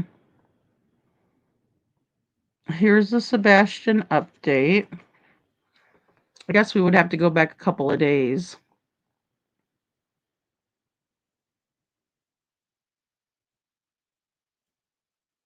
Just tell me he's not weird. Tell me, please, correct me if I'm wrong in the chat. Okay, correct me. Correct me if I'm wrong in the chat. Who wears a turkey hat? You guys are not going to catch me wearing no turkey hat. We will have a Thanksgiving show, but because we're going to go out to eat for Thanksgiving. But what in the hell? And then he's posting kumquats. Okay, tell me he's not weird. Tell me he's not weird, guys. Just an observation. And that's the thing. You got to go digging. Oh, look at that pug. I'm so cute.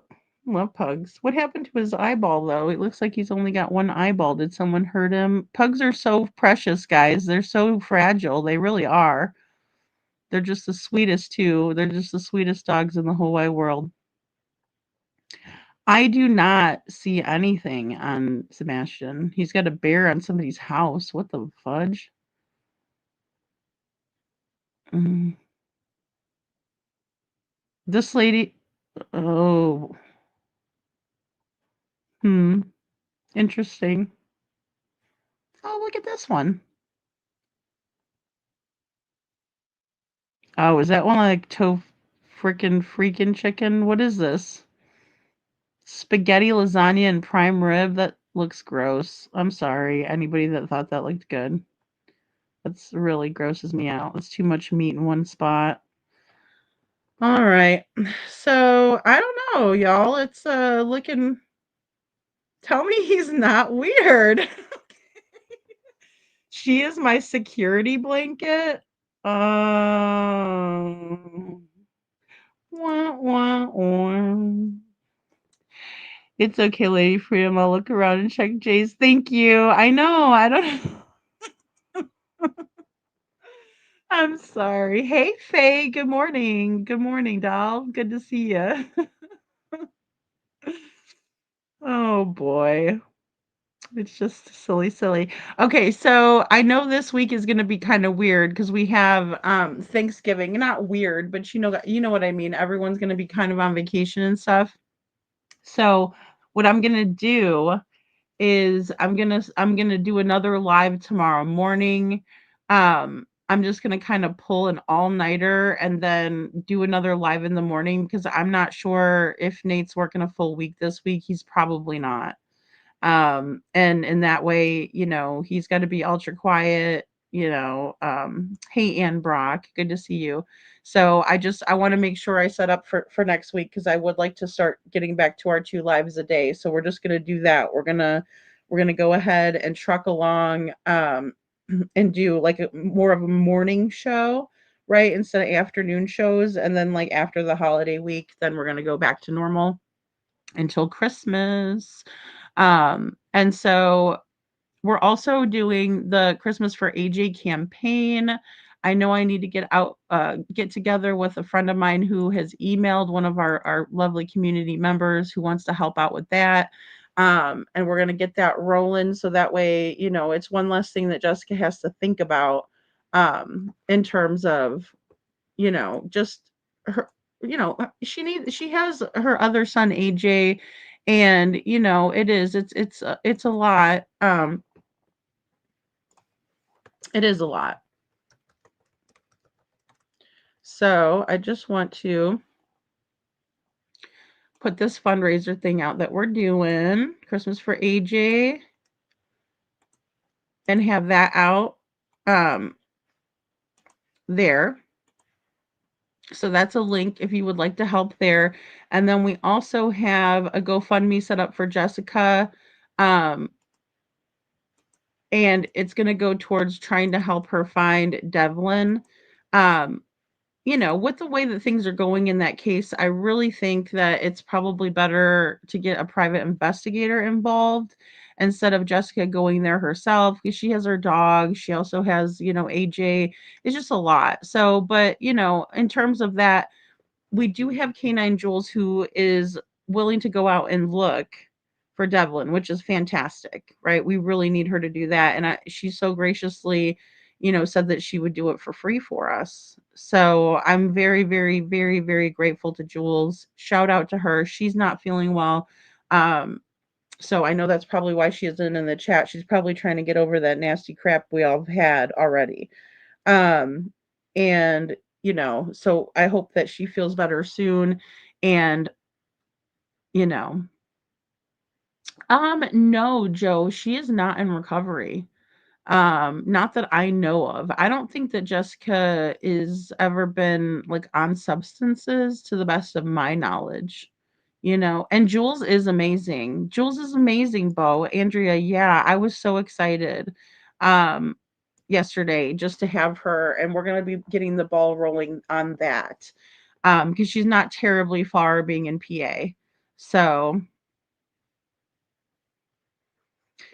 I don't know, Cece. I don't think he did. Everybody says that he wasn't taking any like recreational style, drugs or anything. I know that Matt made a comment that Devlin was like hitting a vape pen or whatever that has, Mary Jane in it, right? Um, but I think he was saying that because he was trying to figure out which friend of Devlin's I was talking to. That's my opinion. because I wouldn't give up her name or anything like that. So, but yeah, I mean, it's my recommendation, and I've talked to a couple of people that are close with the case and everything, that it's just, with her getting to Michigan, I don't see any reason for her to go there unless she would want to go see like the footage of Carl's herself, if they would even give that to her. Yeah, she said she'd bring Ara and Gator, little Miss Sharon. So isn't that cool? Sending Jules the healing vibes. Thanks, Faye. Yeah, so it is good news, Little Red. It is. It is. And, and that's the thing.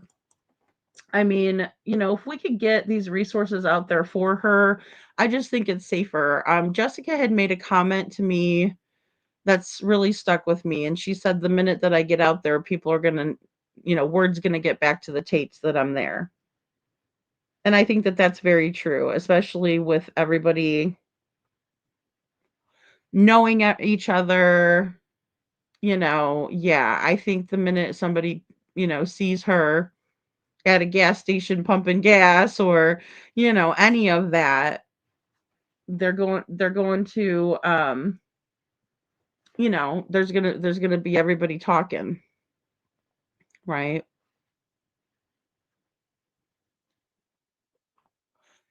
She talked about it a little bit yesterday, Cece. Like I said, it was a really good live. Cece says, I wonder what Jules thinks about cadaver dogs up there.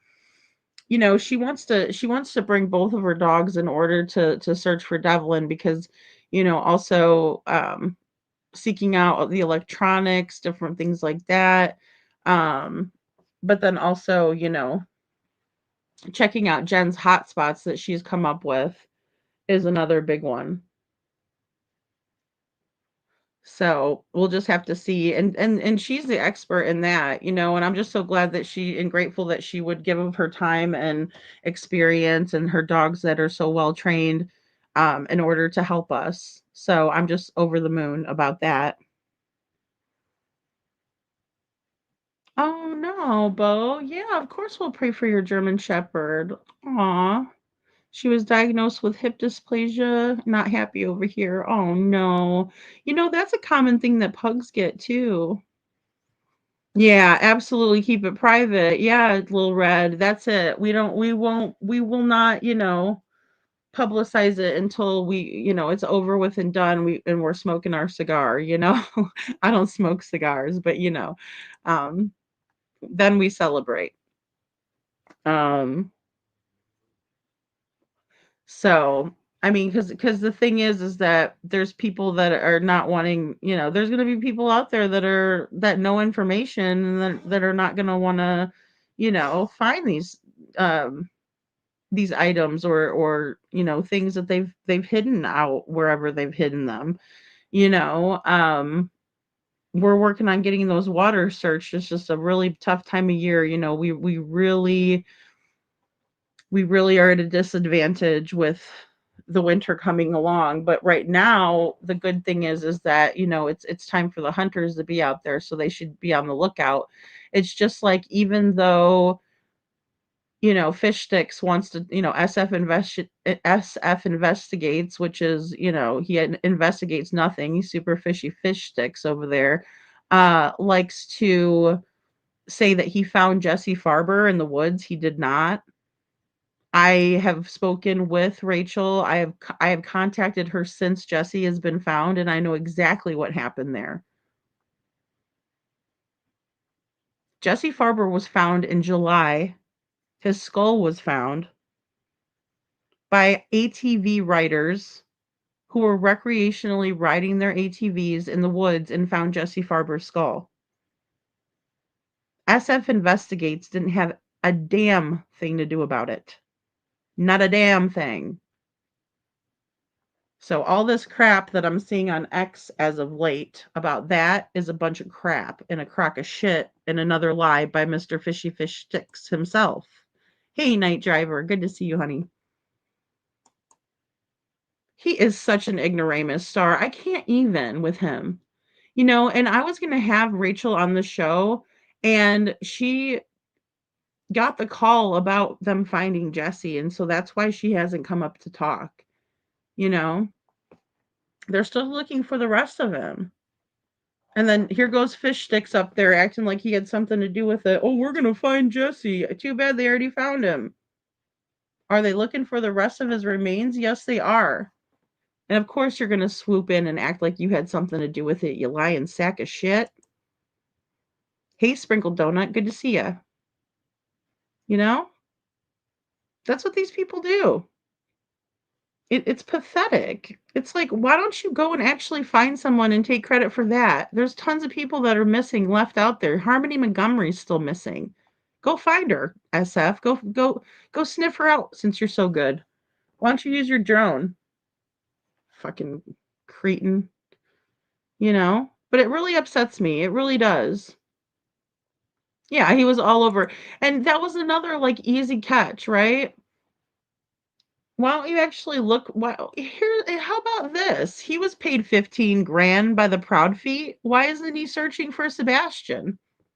Anything for his 15 minutes, right? Oh, here's 2 minutes of my drone footage. Oh, can I come on your panel? What a little jerk. He is so annoying. It's like, go find Sebastian.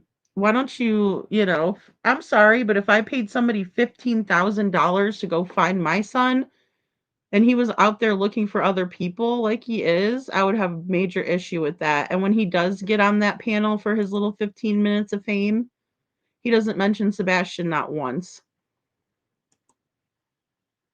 He does not mention Sebastian not once. And they talk about no body cases with this jackass. And yeah, I certainly did. At Nancy Grace, ask her why she's allowing for that crap on her panel. I certainly did.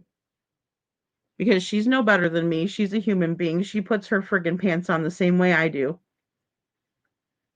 But I'd really like to know why she's allowing for that jackass to come up there and talk about a no-body case when we can't find Sebastian Rogers, yet we have all of the circumstantial evidence to prove that his mother, Katie, knows where he is. Cece says, if Fish Sticks is ever giving interviews, I get off real quick. Same here, Cece, because I can't. What, I'm going to give myself a conniption? No, thank you. I'm already pissed off enough half the time from this shit. You know? No way. I'm not going to listen to a damn word he says, and then I just take to the comments and said, do you realize that this man was paid $15,000 to find Sebastian Rogers and he never found him? Tell me one person that Fish Sticks actually has found. Right? I'll share it right up here. Email me, ladyfreedomsrawnerratives@gmail.com. Tell me. I'd love to see it, but you got to show me. I spent too much time in the show me state. Now you got to show me. Because I don't believe nothing that comes out of that creepy motherfucker's mouth. Good night, Little Red. I hope I'm not, off-putting with my language. I just can't. He does insert himself, Faye. He inserts himself in high-profile cases, and he searches in the internet from his house, in my opinion. Absolutely. That's my opinion, too. And then he'll go out and make a trip because he knows that drone footage is worth more than anything because all of these, networks will pay him for the drone footage. I could do that, too. Right? Oh, my gosh. Let me go by Baby Emmanuel's house and fly my freaking drone. It takes zero effort. And he lives in California. Could be the Mississippi River, Bo. Could be. Could be. I'm glad your dog is doing better, Joe. Yeah, so I mean, that's the thing, guys. It's just one thing after another with this complete degenerate human who has no interest in anyone but himself. He's very self-serving. I think they hired him as a PR person too, CC, more so. I think that all he's done is bash people from X and act like a nasty cretin that he is. Right? But he has not searched for Sebastian. He has not. No. Mm-mm. No. It's terrible. And he's a freaking photographer and like to take pictures of young girls is what he liked to do. Right? Oh, I'll make you a star. Whatever. God only knows half of the shit that he's told these young women, just to get them, in as least clothing as possible so he can photograph them.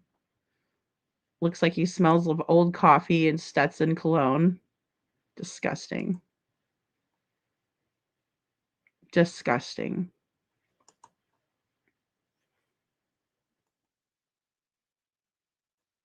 So, and the thing is about it is that he's not actually looking and he didn't find Jesse Farber. And I know all this crap that's going on with Crabtree and him bitching and complaining about it and blah blah blah. Well, that's what you get for being involved with a guy like that. And, I'm sorry that you're late to understand it.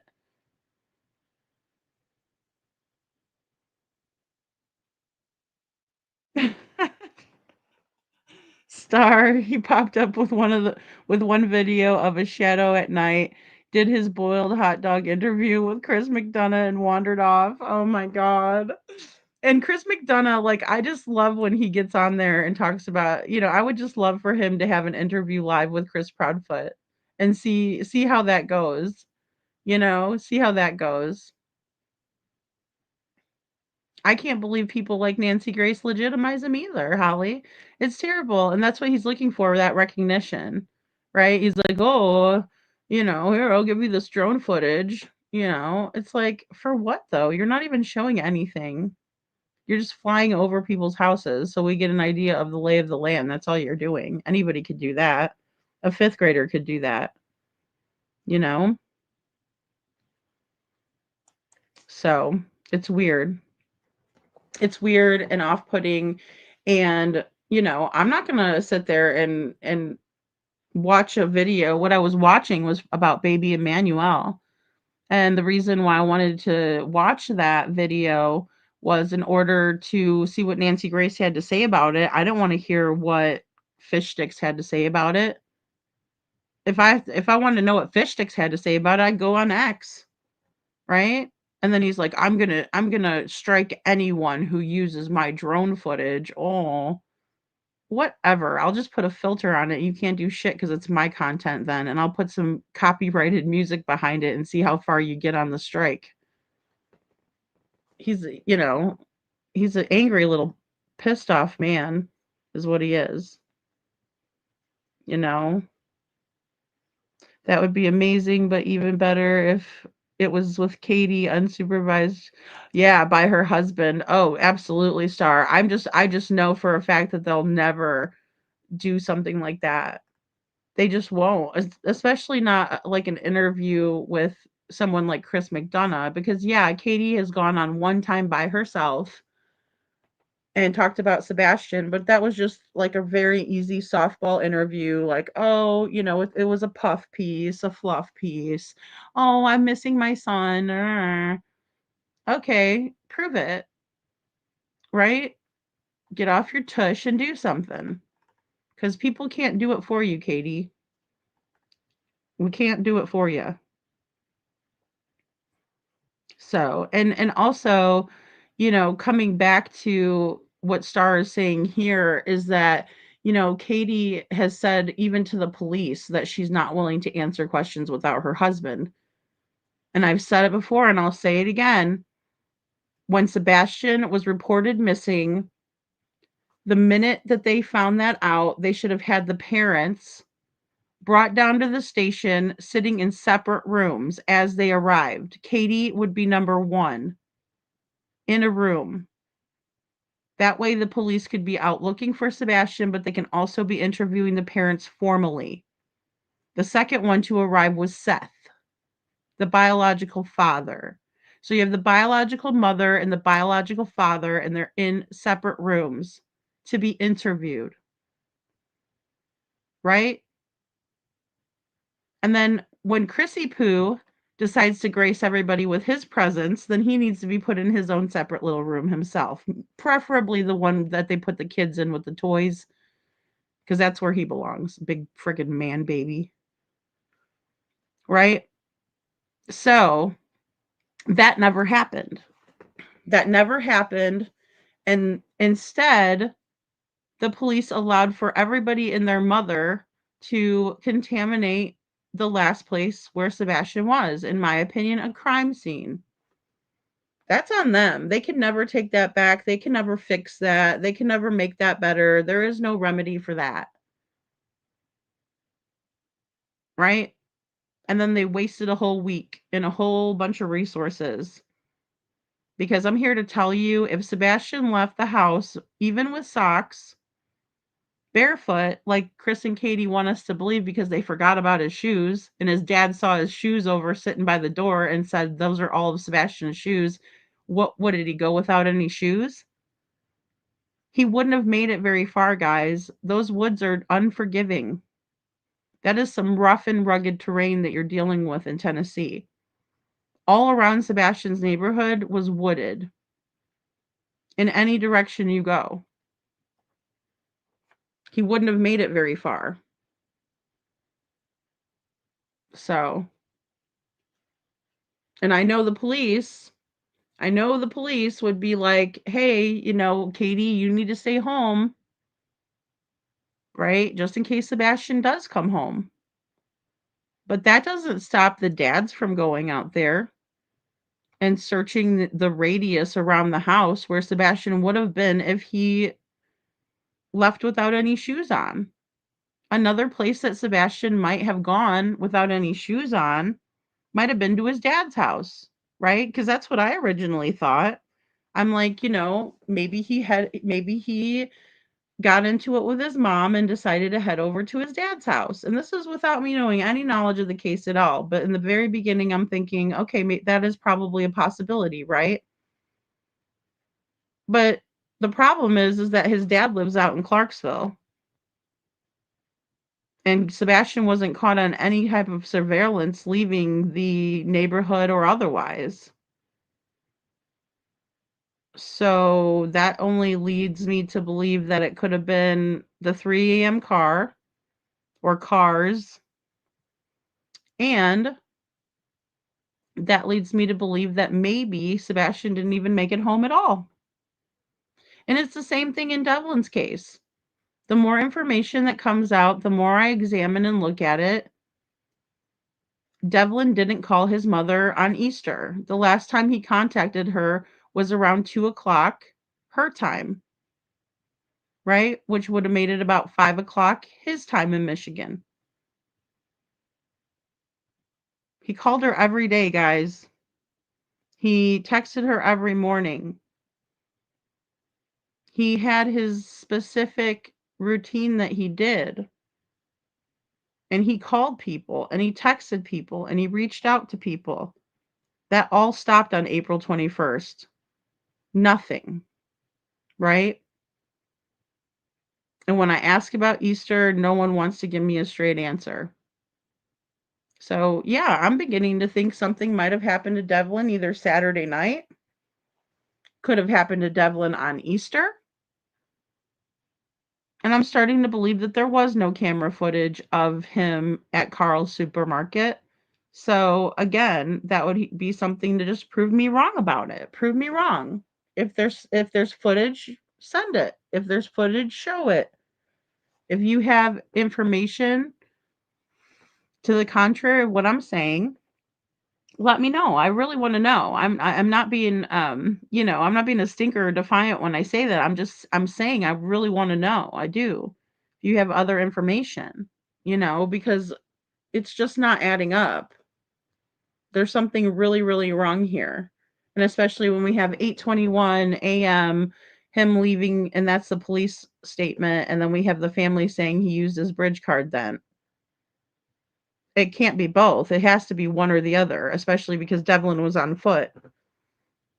And it takes him about an hour to get to town.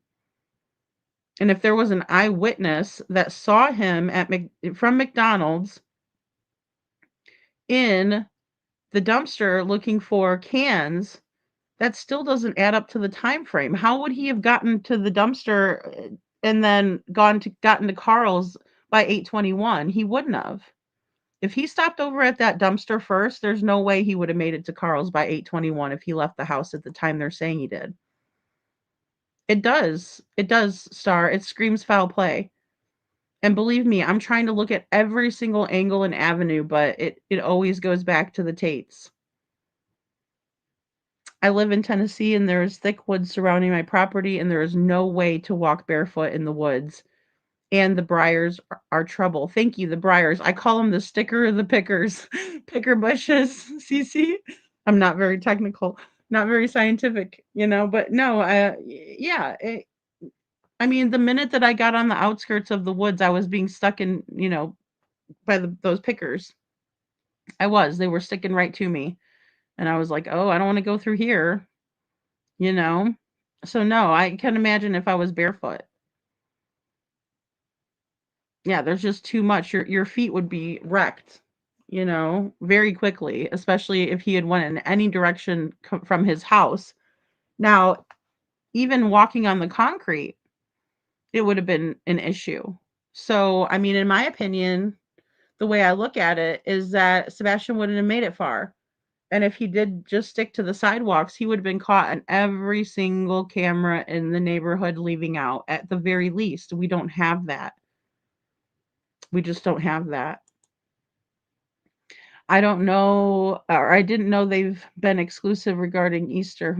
Yeah, they are elusive, excuse me, regarding Easter. Yeah, because I asked Sabrina about it several times on my panel, and she never would give me a straight answer on that.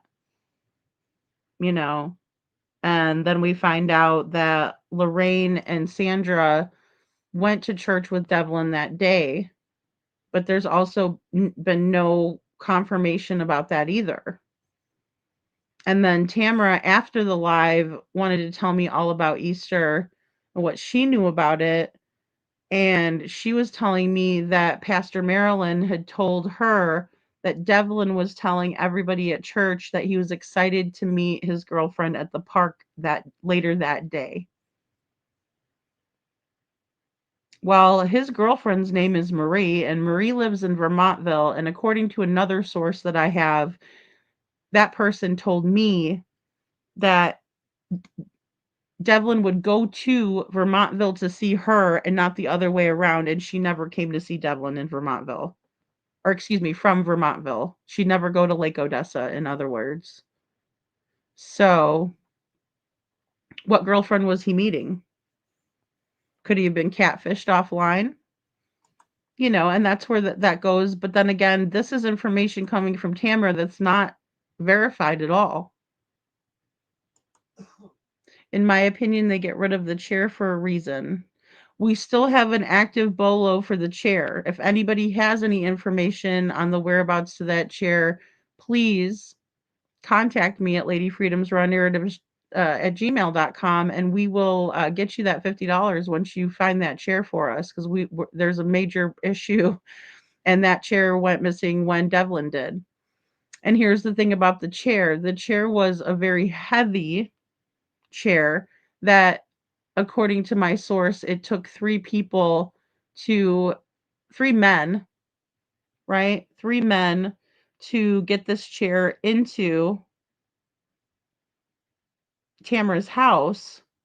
So it would have taken 3 men to get it out of her house, unless they busted the chair up and broke it down and then took it and discarded it somewhere, or maybe it was during the bonfires that they had, that they got rid of some of it.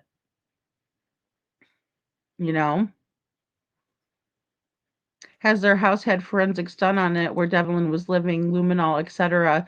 Not to the best of my knowledge, Andrea, but I do know that there was a major search that was done around July 4th of this year. Tamara was in the hospital and she gave them permission, and they went in and searched. And they searched the property. What evidence they collected, I'm not sure. Or what kind of, forensics that was done. I would imagine they would have taken the opportunity to do everything they could do if she gave permission. But I don't know. Bo says, Joe, yes, I got that, and I ordered a ramp for my stairs. Oh, cool. Aw.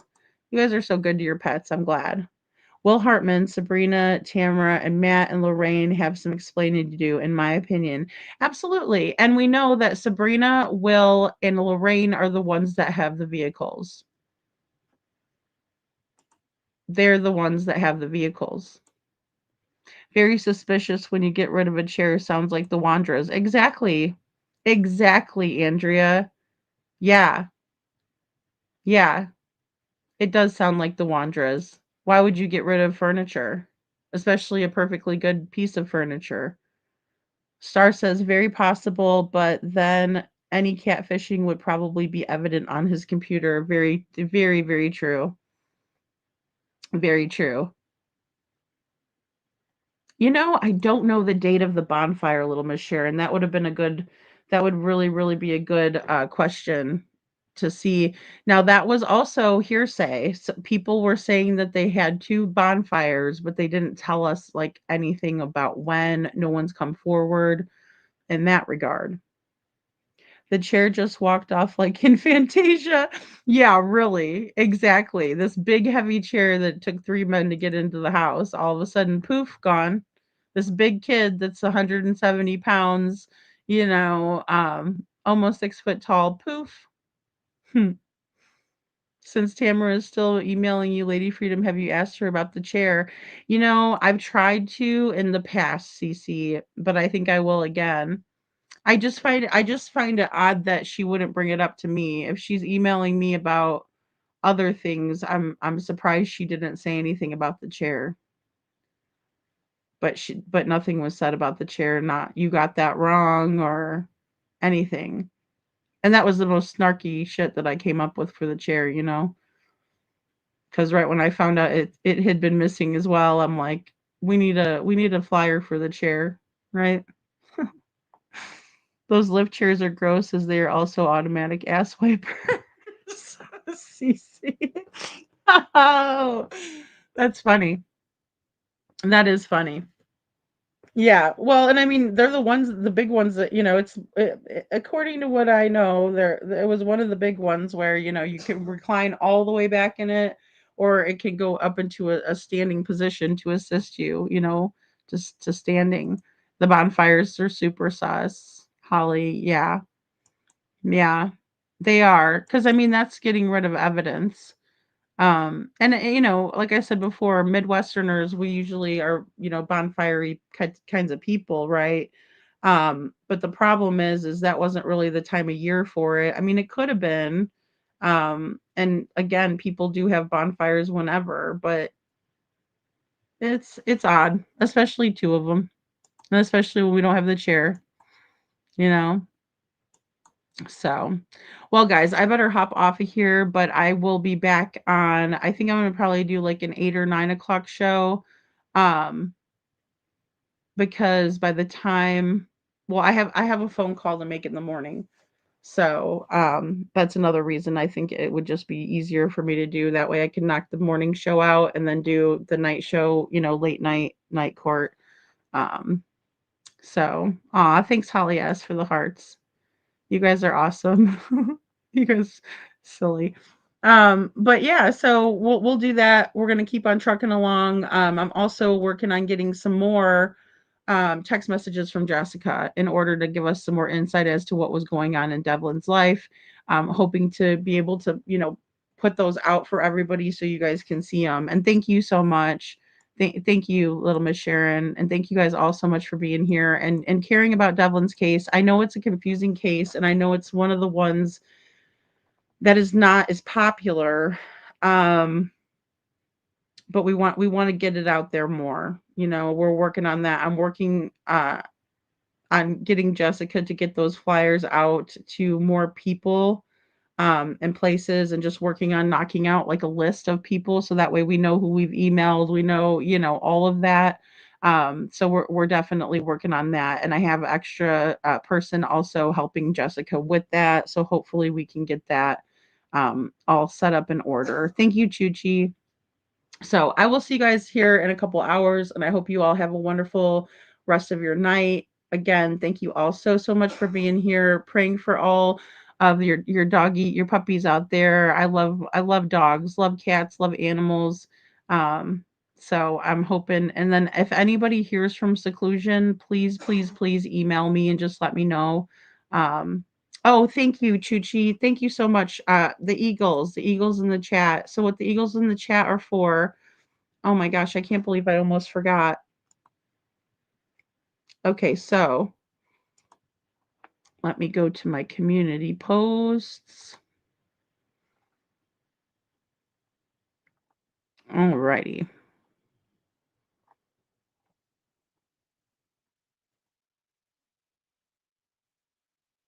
Okay, perfect. We can see it all from here. So this is Zachary Vidal, and he has been missing now since October 22nd of 2022. Right? And we asked his aunt about what type of hearts Zachary, what color he would like, and she said put eagles in the chat for Zachary. So Zachary's from Pottsville, Pennsylvania, last seen October 22nd, 2022. Now he's 29 years old. He's 6 foot tall and weighs 155 pounds at the time of his disappearance. Zachary Vidal was last seen on security footage in the 7-Eleven convenience store in Pottsville, Pennsylvania at around 4 p.m. on October 22nd, 2022. He reportedly later attended a gathering at a home in the city of Pottsville. According to occupants of this residence, Vidal left during the early morning hours the following day, and he has not been seen since. He frequently walks near the Pottsville Free Library and the public library and Wheel on Market and Center Streets in Pottsville. He was last seen wearing blue jeans, a red shirt, tan jacket, and an Oakley baseball style cap. If you have any information on Zachary's disappearance, please reach out to Pottsville Police Department 570-622-1234. His case number is 22-08287. That tells me that the Pottsville Police Department is willing to take leads when they're giving the public the case number.